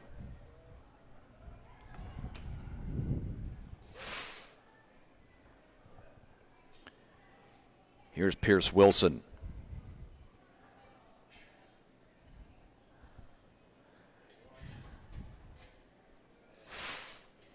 Well, that was close. I suppose if you wanted to pick on Johnny, you could call that an error. Oh, that one gets through Ansley. And the runner going to advance. Taylor now in scoring position. Well, I stand corrected. Heat index out there right now feels like 96. Did not realize it was going to get that high today, that hot today. And, of course, down on the field, on the turf, feels a little bit hotter.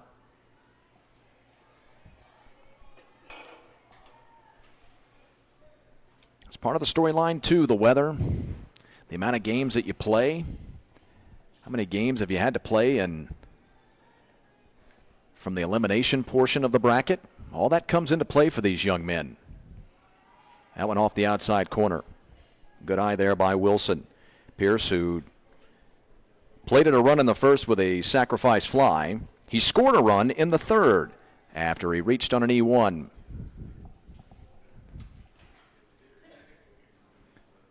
His team trails 9-6, got a chance to claw back to within 2 with a hit. And this one he skies into the right center field gap. Moving over in it is Thomas. He'll make the catch. Runner will hold up at the second base bag.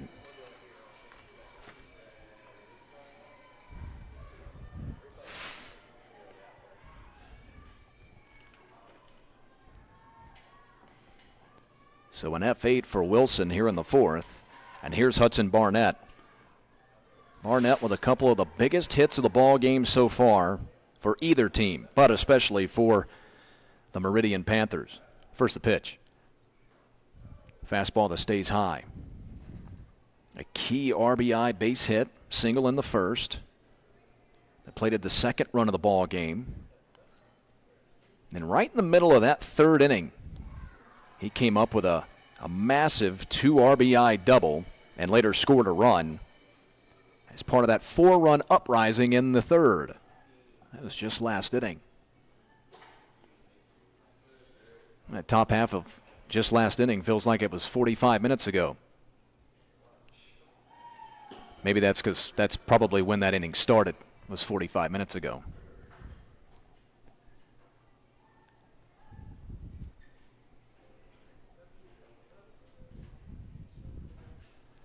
Watts kicks and fires. Got a piece.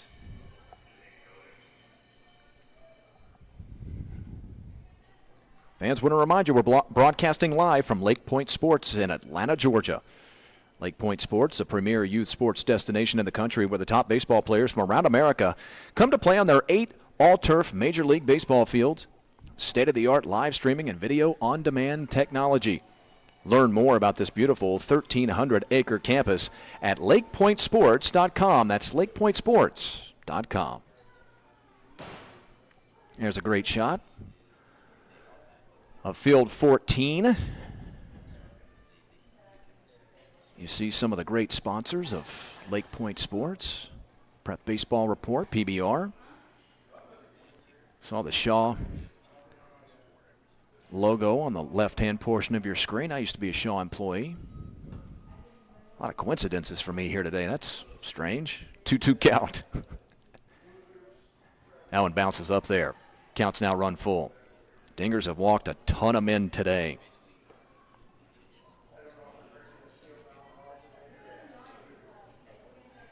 Seven walks in the ball game.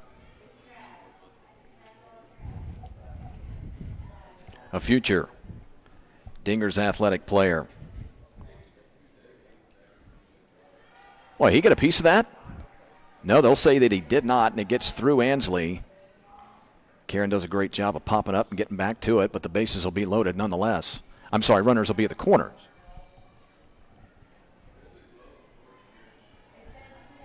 So a walk to Barnett.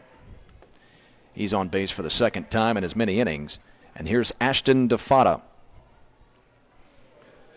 Last inning, DeFada was hit by a pitch, was able to steal a base, and eventually scored a run. He's squaring, and he takes ball one with the runner breaking down to the second base bag. That one kicks out of the glove of Karen. And Barnett has himself a stolen base.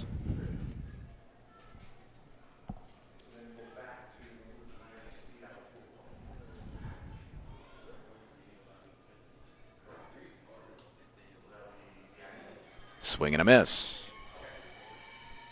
A big moment in the ball game here. These are the moments where both of these teams have been very good here this afternoon.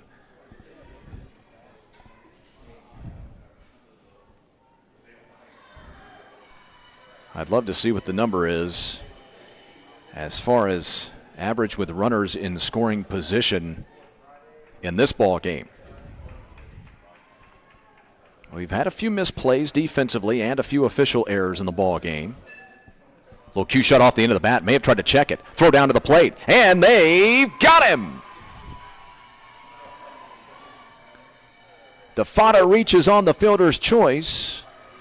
The runner cut down at the plate. Taylor, 5-2. Throw was up the line a little bit. Into the right-handed batter's box and towards the tail end of it, but a good job by Ansley Karen to reach out, make the catch, and then dive back across her body and get the tag on top of Taylor at the plate to cut down the seventh, potentially the seventh run of the ball game for the Meridian Panthers. 2 men gone. Fastball inside corner for a strike. Gavin Poteet now. Poteet's been on the base paths twice. Singled in the second and walked last inning. That's a big, big moment. Runner breaking from the first base bag. Another stolen base. It's hard to throw out base runners. You'll see a lot of stolen bases in this age range. Kids have great speed. They've already developed that at the 10U classification, but often the catchers lack the arm strength to gun them down at the second base bag. It's rare to see guys on a straight steal caught by a catcher throw down to second. Off the inside corner with a fastball this time from Watts. 2 balls and a strike. 2 men out. Top of the 4th inning.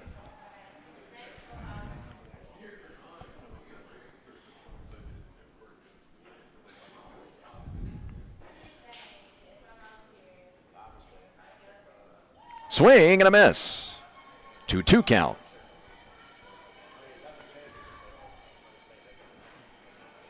We've only had 2 scoreless half innings.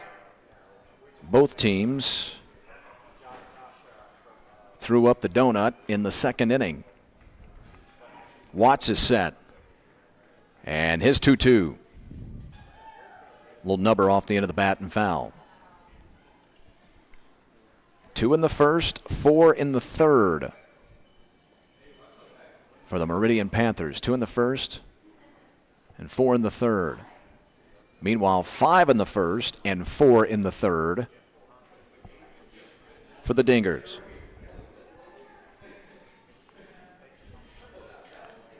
Again, the 2-2. Swinging and tagged out.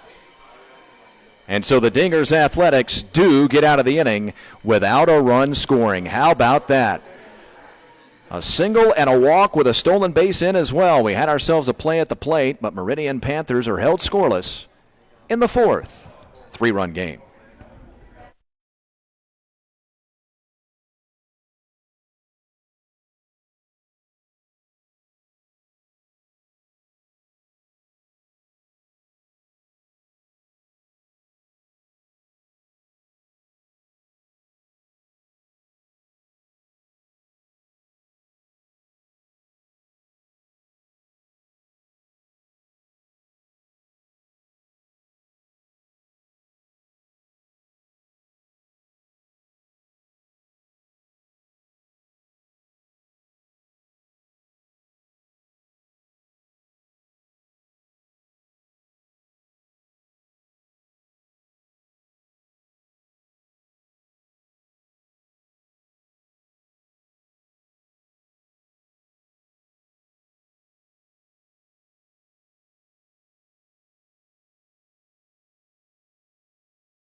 Now, bottom half of the fourth inning now.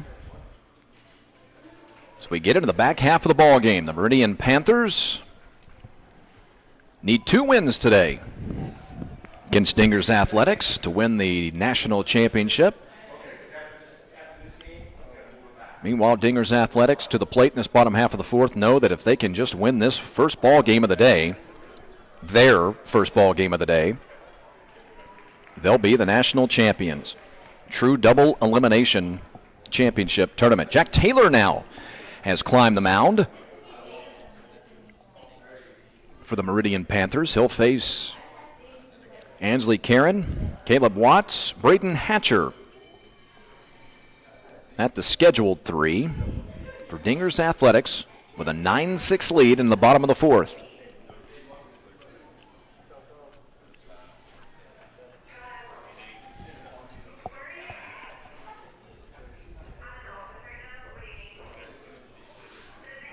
Fouled off 1-2 count. Karen with a base hit in the first. And a ground out retired by the shortstop in the second.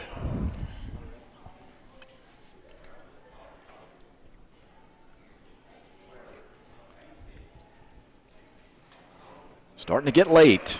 For those of you watching out there, maybe you're just watching because you got a loved one in this ball game. Good battle here by Karen to stay alive. We get this all the time, so I always try to explain it in these ball games.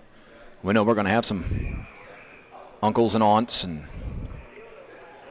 grandmas and grandpas watching, may not know the rules, know the intricacies of 10U travel baseball. Remember, this is just a 6-inning ball game. So now that we're in the bottom half of the 4th inning, starting to get late. The Meridian Panthers trailing 9-6, down to their final 6 outs of the ball game of the tournament of the national championship. And as Dingers Athletics sends numbers 2, 3, and 4 in their lineup to the plate, boy, this will be a perfect opportunity for Bobby Locke's club if they could just plate a couple of runs here. Look at that base hit. What a great job. I mean, an absolutely tremendous job there by Ansley Karen to pull her hands in. I don't know if we have the replay on this. I'm not getting paid to direct the broadcast, but here we go. That's great. Let's see. Boy, she did a great job of bringing her hands into her body, and that's the key when you're trying to get to that inside pitch. Bring her hands in so that you can get the barrel of the bat out there, and she was able to get enough of that one to force it over the head of the shortstop and into left field for a base hit, or left center if you prefer. Her second base hit of the ball game. That one going to roll foul. As Caleb Watts to the plate for the second time in the ball game. Silas Knuckles started the ball game on the mound. Got one at bat. Caleb checked in for him, both on the mound and at the plate.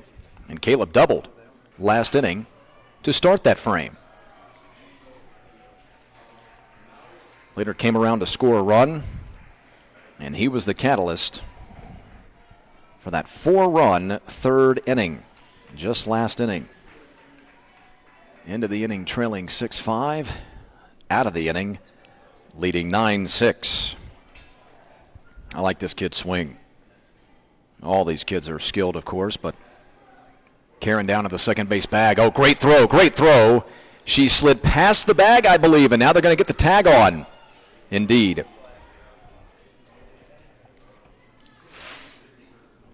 So a caught stealing. Oh, we were talking about this. Well, you know what? She did tag the bag, but she slid past it, came off of it, and a heads-up play by the shortstop, by the way, Coons, to stay with her and lay the tag on. One man gone.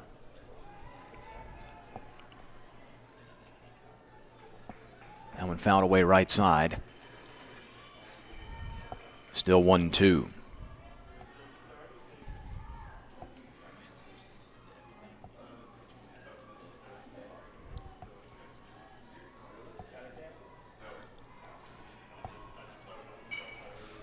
Both of these teams have been able to take advantage of opportunities. But they've come in different forms.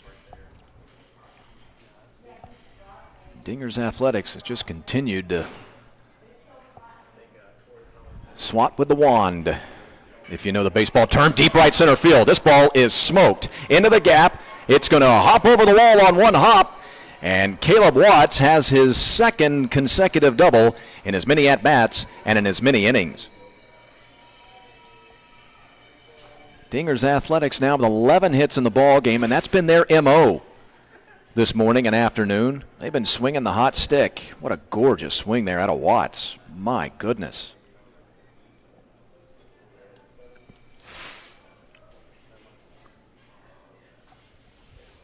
Panthers have done a great job of making Dingers Athletics pay when they've issued walks or hit batters. Here's Braden Hatcher.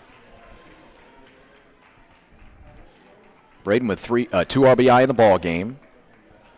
One from a double in the first. Later came around to score a run. He also, had an RBI sacrifice fly just last inning that drove in Caleb Watts. Watts was able to get to the third base bag. And then Hatcher drove him in with an RBI sacrifice fly. Dinger's Athletics pitching staff has struggled today, especially with the walks, as I mentioned, and so the Meridian Panthers have been issued a ton of walks, and they've taken advantage with some timely hitting. This one into the gap in left center field and going to fall in for a base hit. Will they wave Watts? No, sir. Yes, they will. They'll send him to the plate. The throw is cut off, and another tally comes across for Dinger's Athletics. RBI single, Braden Hatcher. Third RBI of the afternoon for the cleanup man for Dinger's Athletics.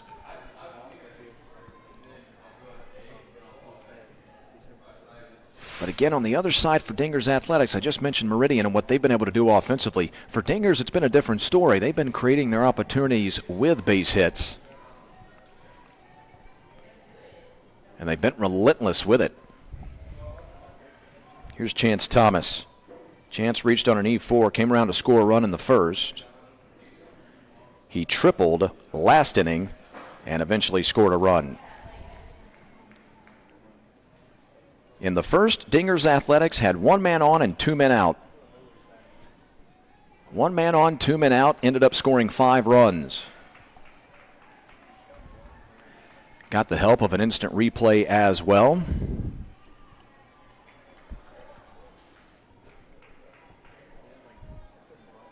And then last inning, had nobody out and 1 man on. No one on and 1 man out. Then delivered 5 consecutive hits and plated 4 runs. 2 men gone now.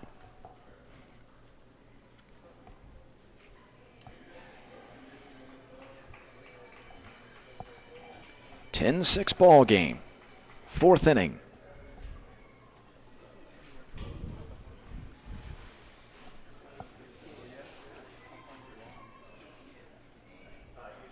Four-run lead for Dinger's Athletics. Pop right side, coming over and making the catch is the first baseman Jones Teasley to retire the side. Dimitri Griffin out on the P3, and that'll be the frame. But 1 more run does come across in the inning. A double by Watts. He scores on the RBI single by Hatcher. The lead is now 10-6. To the 5th we go in Metro Atlanta.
Now the hour drawing late for the Meridian Panthers of Lilburn, Georgia. One of the great travel ball programs in America today. Well, you can say that about all of these teams here this week, I suppose, as we make our way into the top half of the 5th inning. It's the 2020 Travel Ball Select 10U National Championships. The Meridian Panthers to the plate, the top half of this fifth inning, as I mentioned, trailing 10-6 to Dingers Athletics. Based out of Beaufort, Georgia. A couple of Georgia teams battling for the national championship in 2020. A couple of teams over in the famed Gwinnett County area. One on the north side, one on the south side. Well, they produced a lot of great baseball. I was talking about the Meridian Panthers earlier, coming out of Lilburn, the home of the Parkview Panthers high school program. 6-time state champion. Couple-of-time national champion. Chris Brinson to the plate. Brinson a walk and a fielder's choice. Hit into in the second and third innings. Well, you talk about Dingers Athletics, though, and Beaufort's no slouch either, with multiple state championships. Just played for a state championship at latest a couple of years ago. University of Georgia campus, where they lost to Loganville. I was lucky enough to call that state championship series. I'm Chris Mooneyham. Thanks for joining us on Facebook Live via the Travel Ball Select Facebook page. A guy who covers youth sports across America. Matter of fact, if you look down along the side here, both fan bases, on the left and right, you'll see Beaufort baseball, green and gold shirts. I'm looking at one right now. And if you look off here to the right, you'll see Parkview Panther and Brookwood colors. And a leadoff walk. Meridian needed it. Brinson uses the keen eye, earns the base paths for the second time in the ball game via the base on balls. Now the ninth place man, Dalen Jones-Teasley. I beg your pardon. Jones-Teasley, the first baseman, with an F7 and a walk. We're going to have ourselves a pitching change. Thought we had ourselves a little bit of a comical moment there as we had a glove switch, but instead we're going to have ourselves a pitching change. Landon Cawthorn. Well, we've got ourselves defensive changes all over the place now, boys.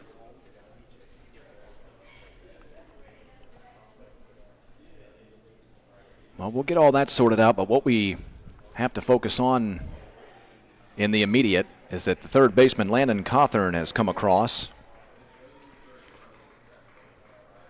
Well, the 40 feet or so to the mound. You've got to imagine perhaps Watts was at the pitch limit.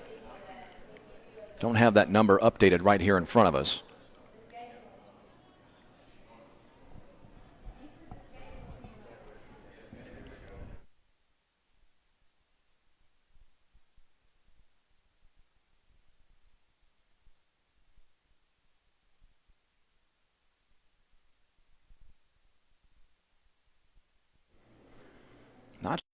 Was at the pitch limit.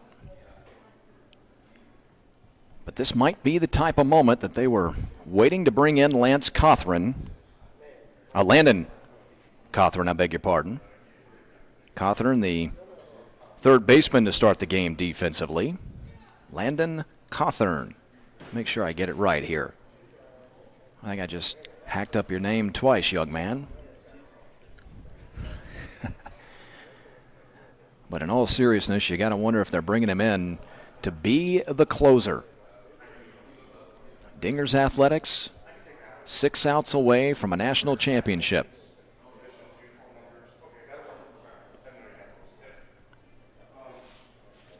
And to do so in 4 straight wins, undefeated in the championship bracket, takes some work.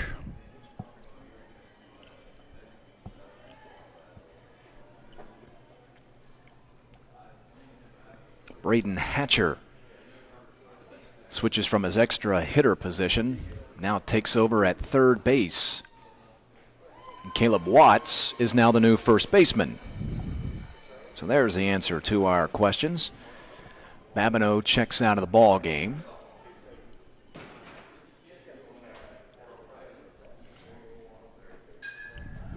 High fly.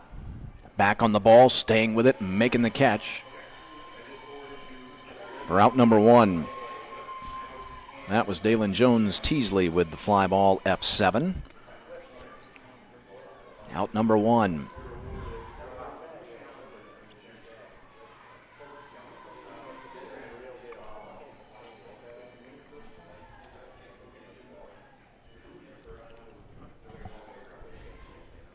Check the runner, he's back.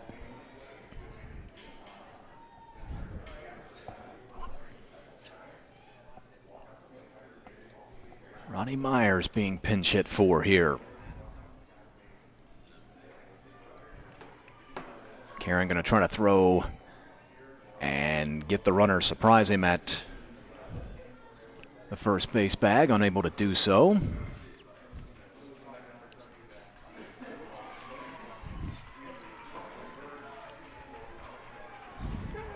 Will Bauer, whom we saw as a courtesy runner a little earlier in the ball game,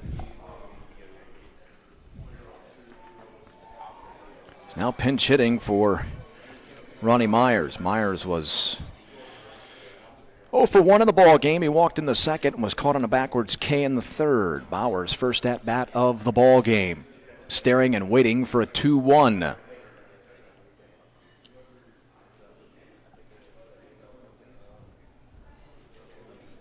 Four-run ball game, top of the 5th. Again, for those of you out there, the uninitiated, this is basically the top of the 8th inning, as we're only scheduled for 6 in this championship game. So if you think about it in Major League Baseball terms, this is basically the 8th.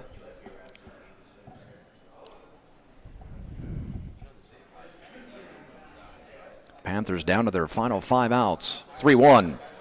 Off the outside corner, maybe a little bit low as well. It was, in fact, low. Now 2 men on with 1 man out. Bauer, so tough to come off the bench. Your first plate appearance of the ball game, then you come up with a walk. That is so tough to do. Here's Sebastian Peralta.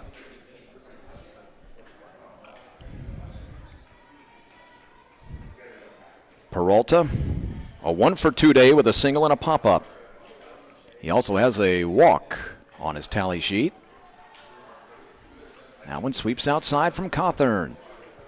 And it's 1-0.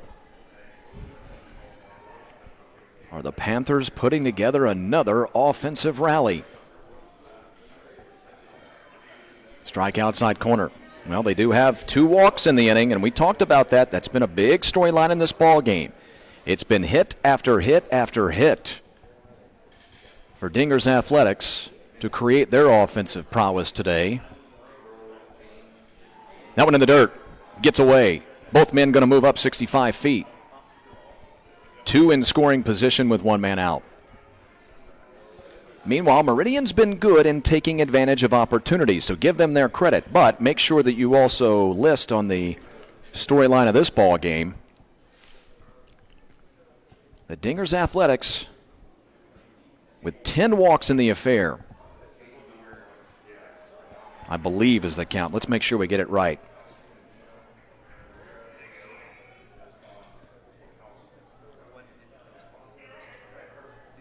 Yeah, 10 walks. So give Meridian a little bit of credit as well for showing the keen eye, but you also have to make sure that you saddle Dingers Athletics with a little bit of that blame as well. Wild pitch gets through. 1 run scores. 10-7 ball game. Peralta with the walk.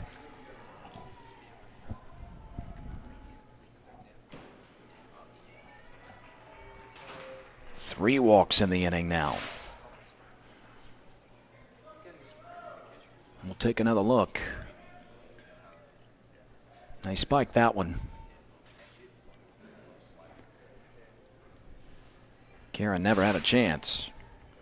So a walk, a fly out, and consecutive walks.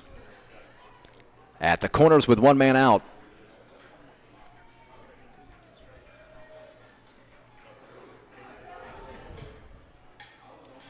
If you're on one side of the stadium, you want a ground ball double play.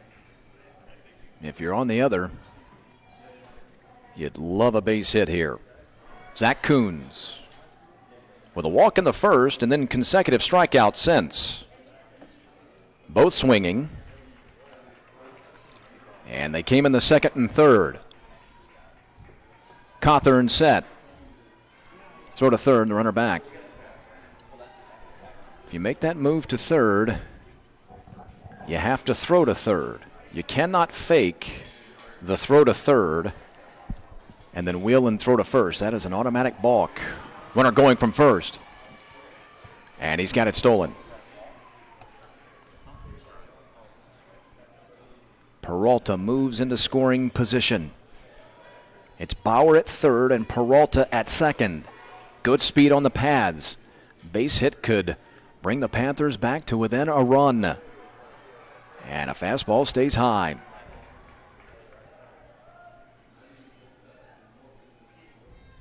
Again, fans want to remind you this is the first of 4 national championship games here on Facebook Live. Good stop that time by Karen. We'll have the national championships in 11, 12, and 13U following this 10U championship game.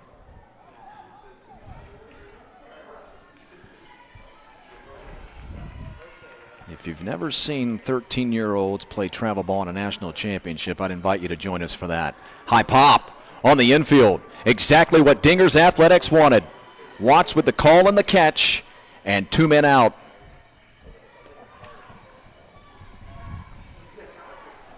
They couldn't get that double play I was talking about a moment ago with Peralta getting down to the second base bag, but a pop-up will do just nicely.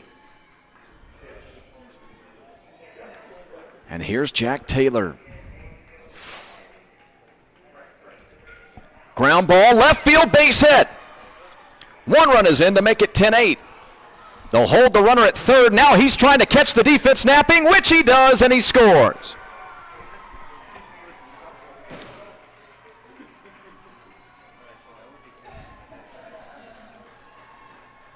Now 2 RBI single for Jack Taylor, and the tying run is on the base paths now for the Meridian Panthers.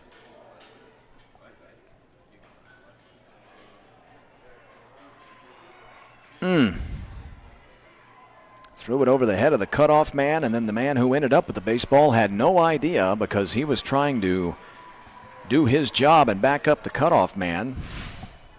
He had no idea that Peralta was breaking from the third base bag and coming to the plate to make it a 10-9 ball game. 3 in the inning. Runner going. Throw down. Not quite in time. Pierce Wilson at the plate now. Pierce, a sacrifice fly, plating a run in the first. Reached on an E1 in the third and later came around to score. He came to the plate just last inning and was retired on a fly out to center field. This is his 3rd at-bat in 3 innings. And he's hit another high fly. Called off in center. Left fielder might want it as well. And finally, the center fielder ends up with the catch to retire the side. But 3 runs come across in the 5th inning to draw the Meridian Panthers back to within 1.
Dingers Athletics into the bottom half of the fifth inning, looking for a little bit of insurance. Their lead cut down to 10-9 now after a 3-run uprising in the top half of the fifth.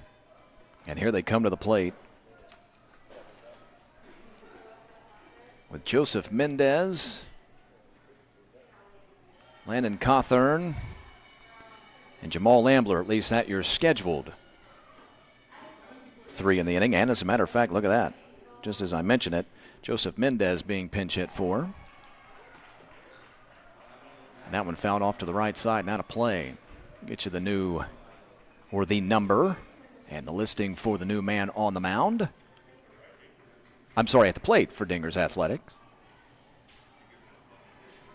Josh Booker. Ah, that's right. We've seen Josh in the ball game, of course, as a courtesy runner. We'll see that a lot, too. The number 1 guy that's used as a courtesy runner will then check in. First opportunity for pinch hitting. Mendez finished the day with a strikeout, where he reached base, by the way, and an RBI single, and later scored a run. Booker's first at-bat of the ball game, but again, he's been in the ball game as a courtesy runner all throughout. Cawthorn on deck, Ambler in the hole. Dingers Athletics love to get 1 or 2 here. Swing and a miss. Ball gets through. Throw down to first. 1 man out. Cawthorn with an RBI double in the first inning. That plated the 4th and 5th runs of that 5-run first inning to set the tone for Dingers Athletics, to remind the Meridian Panthers that they weren't going anywhere, as the Panthers scored 2 in the first. Try to seize momentum. Dingers got 5, and we've been off and running back and forth ever since.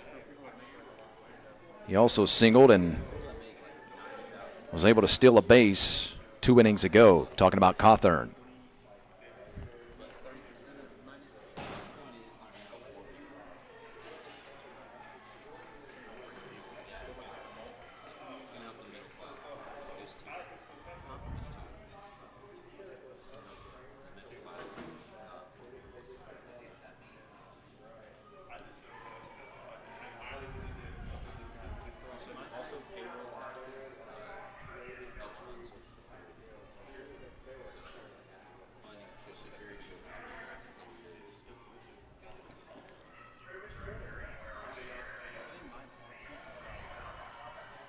Got a dandy coming up in our next national championship game in the 12U classification.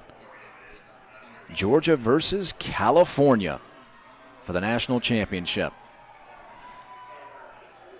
2 of the great national baseball hubs.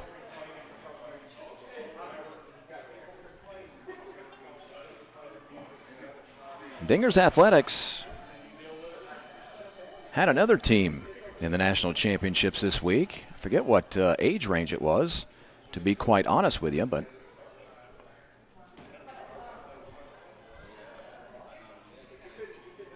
and that team is still alive at last time I checked. A walk issued to Cawthorn.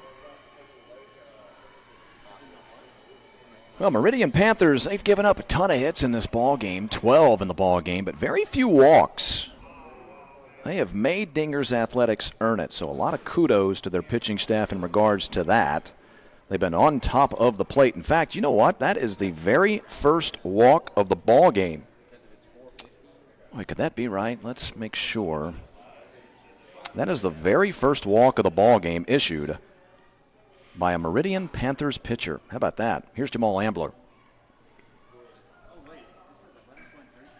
Center field, falls base hit. Runners at first and second. Oh, and it gets through the center fielder. Has a chance to roll all the way to the wall. Cawthorn coming around the third base bag. He'll score easily. And it's 11-9. By the way, that was Bryce Carter. Bryce Carter who pinch hit, number 20, for Jamal Ambler. Ambler will finish his day 1 for 2 with a RBI single and a stolen base. And now Carter's joined the hit parade. They got guys coming off the bench absolutely cold and getting hits. You'll have to call that a single and a 2-base error.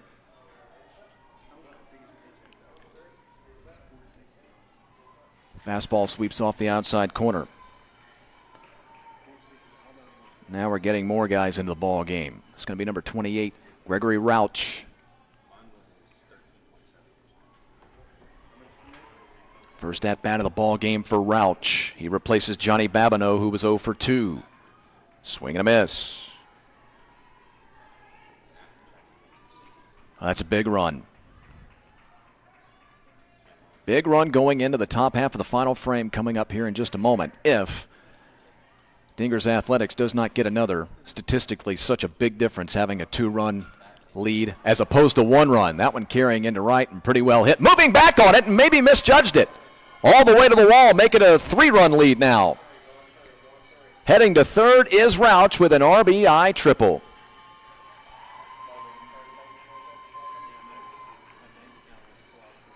Boy, they're just pulling guys off the bench coming through with base hits now.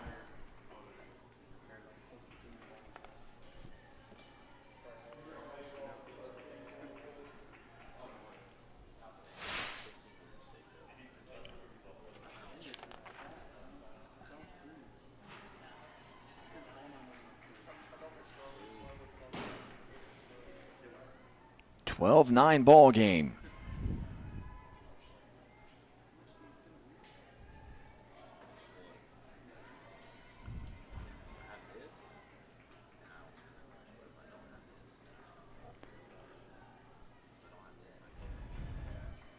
Taylor trying to get himself and his team out of this inning. Now set. Took a quick look at the runner at third and delivers a strike to Jackson Locke. Jackson Locke, the only guy currently still in the ball game to not reach the base paths. He and Johnny Babineau, the only 2 guys in the lineup today to not reach the base paths in some form or fashion. Walk, hit, or error, or for that matter, let's just throw in fielder's choice. That's something, considering this young man's a good player, good hitter, top of the lineup, coach's kid. And, of course, your team has 12 runs on 14 hits. Yet your leadoff man is 0 for 3. That tells you just how good this team is. And I'll bet you if you could talk to Jackson, he'd tell you I'll take 0 for 4 in a national championship or 1 for 4 in a national championship.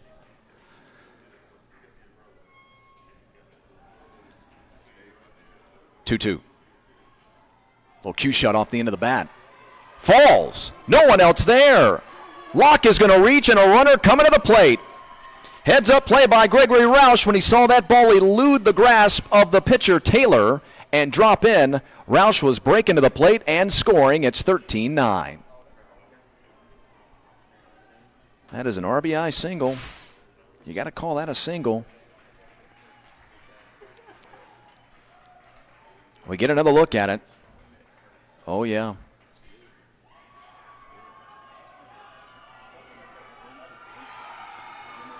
Now, your first instinct when you watch that replay is to say that maybe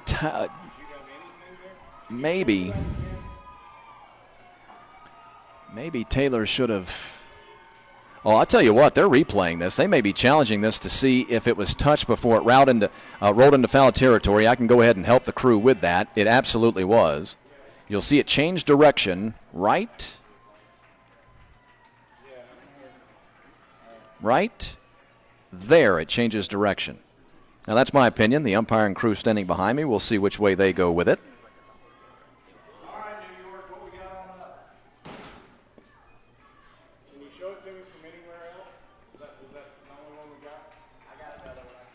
Officials asking to see if we have another look at the play.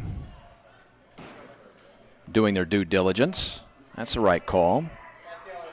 I'm going to go ahead and write RBI single into my scorecard, and we'll see which way they take it.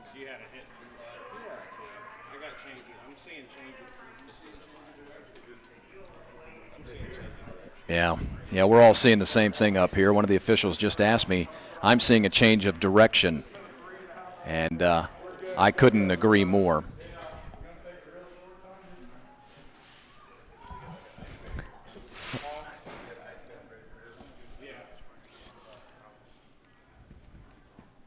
So So 13-9, it looks like it will stay officially after the RBI single by Locke. It's hard to say that Jack Taylor should have maybe stayed on his feet and tried to field that ball off of the hop, because your instinct when you see that ball pop up, I know some of you may be saying that out there. I'm going to defend the kid, however. Not that anybody's trying to rip the kid, by the way. I'm just saying I think the first instinct when you see that replay, a lot of people will say, oh, man, he should have played that off the hop. But you know what? When you're in a moment like that, as a guy who's done a little pitching, when you're in the moment like that and you see that pop up, you believe you're really going to be able to get to it. And then you kind of get caught in a no man's land type situation where you kind of realize at the last moment you're not going to be able to get to it, and I bet that's what happened to him. Ansley Karen, the batter now. Miss Karen's had a good ball game today. Couple of singles with a ground out to short, sandwiched in between. Hard hit ground ball right back to the shortstop, who loses his footing, tries for the force, they'll not get it. And now moving from the second base bag over to third. A one-hop throw, not in time, and look at Ansley Karen. Heads up play, getting down to the second base bag. She comes up flexing. And 2 men in scoring position, or 2 players in scoring position, with a 13-9 lead.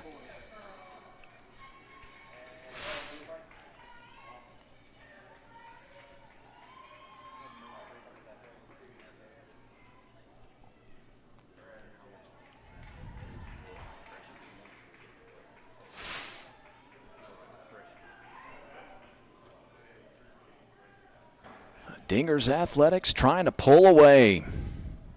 That one stays high.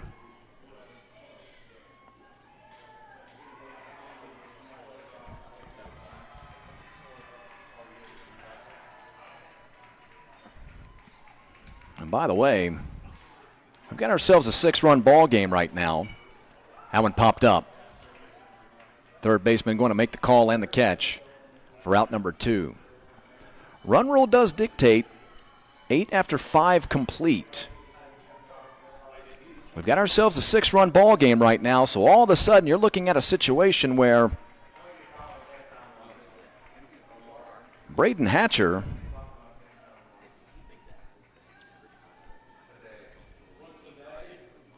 could win the national championship with a single.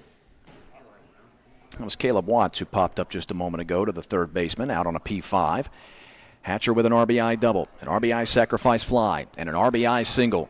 If he could deliver his personal RBI number 4 and 5 of the ball game, that would be the national championship.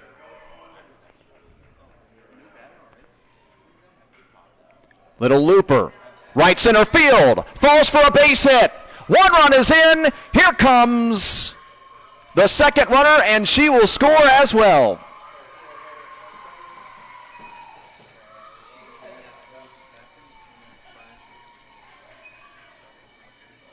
Two RBI single. Oh, now, wait a minute.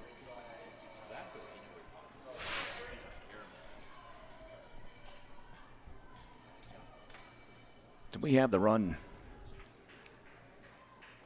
The run's incorrect on the scoreboard. Ground ball down to second. They're going to get the force at second, and that will be the frame. Yes, indeed. All right, we had the runs incorrect on the board. We'll get that straightened out here in just a moment. 6th inning coming up.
Gregory Roush is on the mound now for Dingers Athletics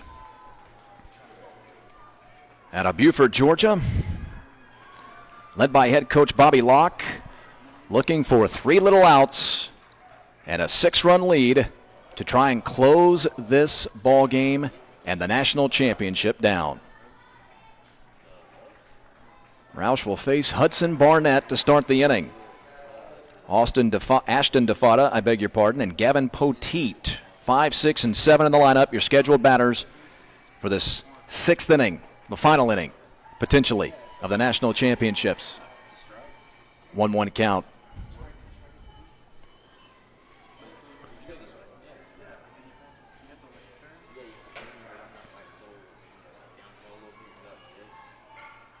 Ground ball at short.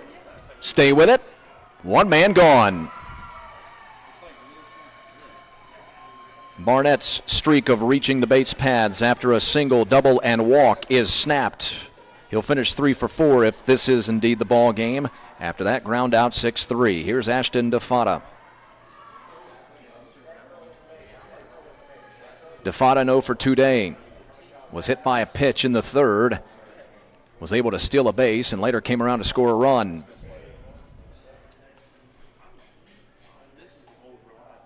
We'll see if DeFata gets an at-bat here. Indeed, Ashton DeFata comes out.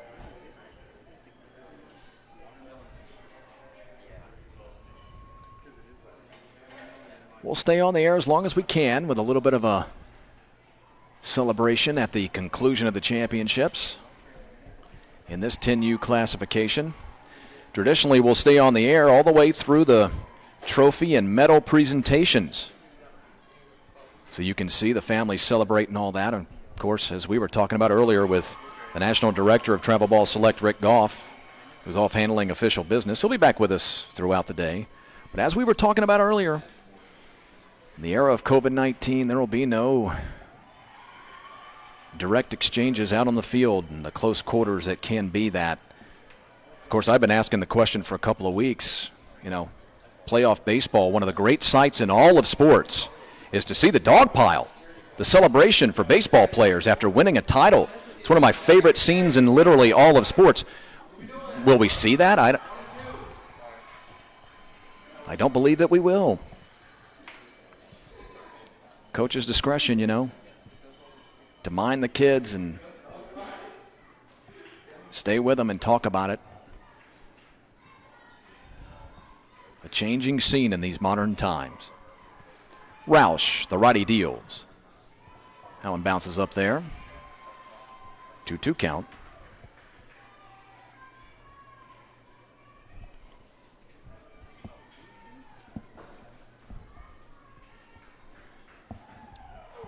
Bust him in on the belt. Run to 3-2.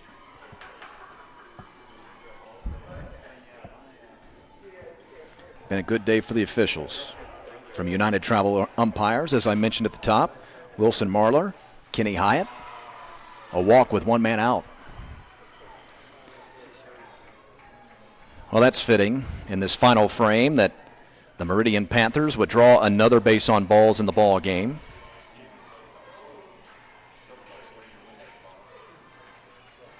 "11 walks in the ball game. 11. Here's Poteet now.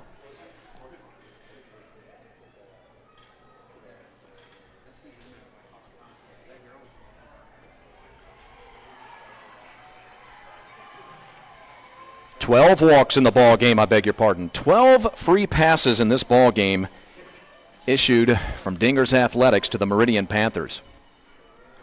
Runner going. Throw down to second. Base is stolen. Every single inning, the Panthers have either earned or been issued a walk, depending on how you like to phrase it. 3 walks in the first. 2 in the second. 2 in the third. 1 in the fourth. 3 in the fifth. And now 1 here in the sixth.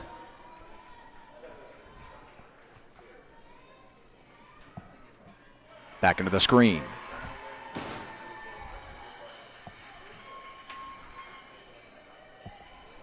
Gregory Roush.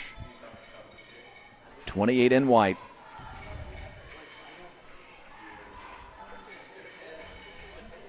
Had an RBI triple just last inning. Swing and a miss.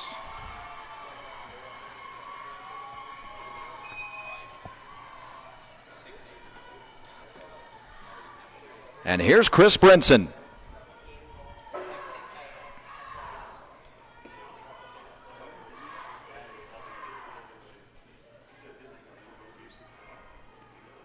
Runner on, 2 men out. Roush is set and deals on the corner. Brinson a couple of walks. He scored a run, hitting to a fielder's choice. Second at bat in as many innings. That one sweeps a little too far outside. It's a big inning a couple of innings ago.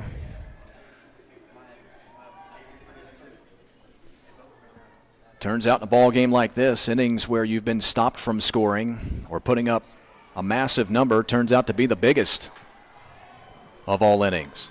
Panthers with 2 in the first, 4 in the third, 3 in the fifth, but 2 innings scoreless. Dinger's Athletics, 5 in the first, scoreless in the second, and then 4 in the third, 1 in the fourth, 5 in the fifth. Down the right field line and foul.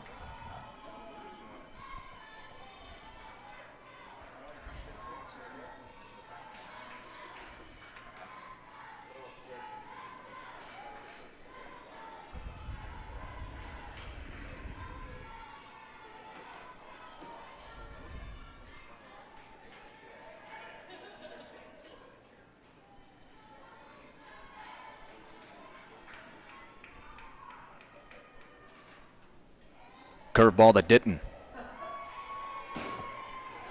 Third base swiped.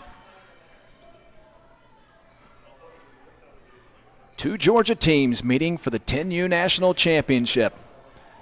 2 communities where these 2 travel ball teams are based. 2 communities that have done a whole lot of winning throughout their prep experiences. And now another title has come home to the city of Beaufort. Dinger's Athletics from the state of Georgia wins the 2020 Travel Ball Select 10U National Championship.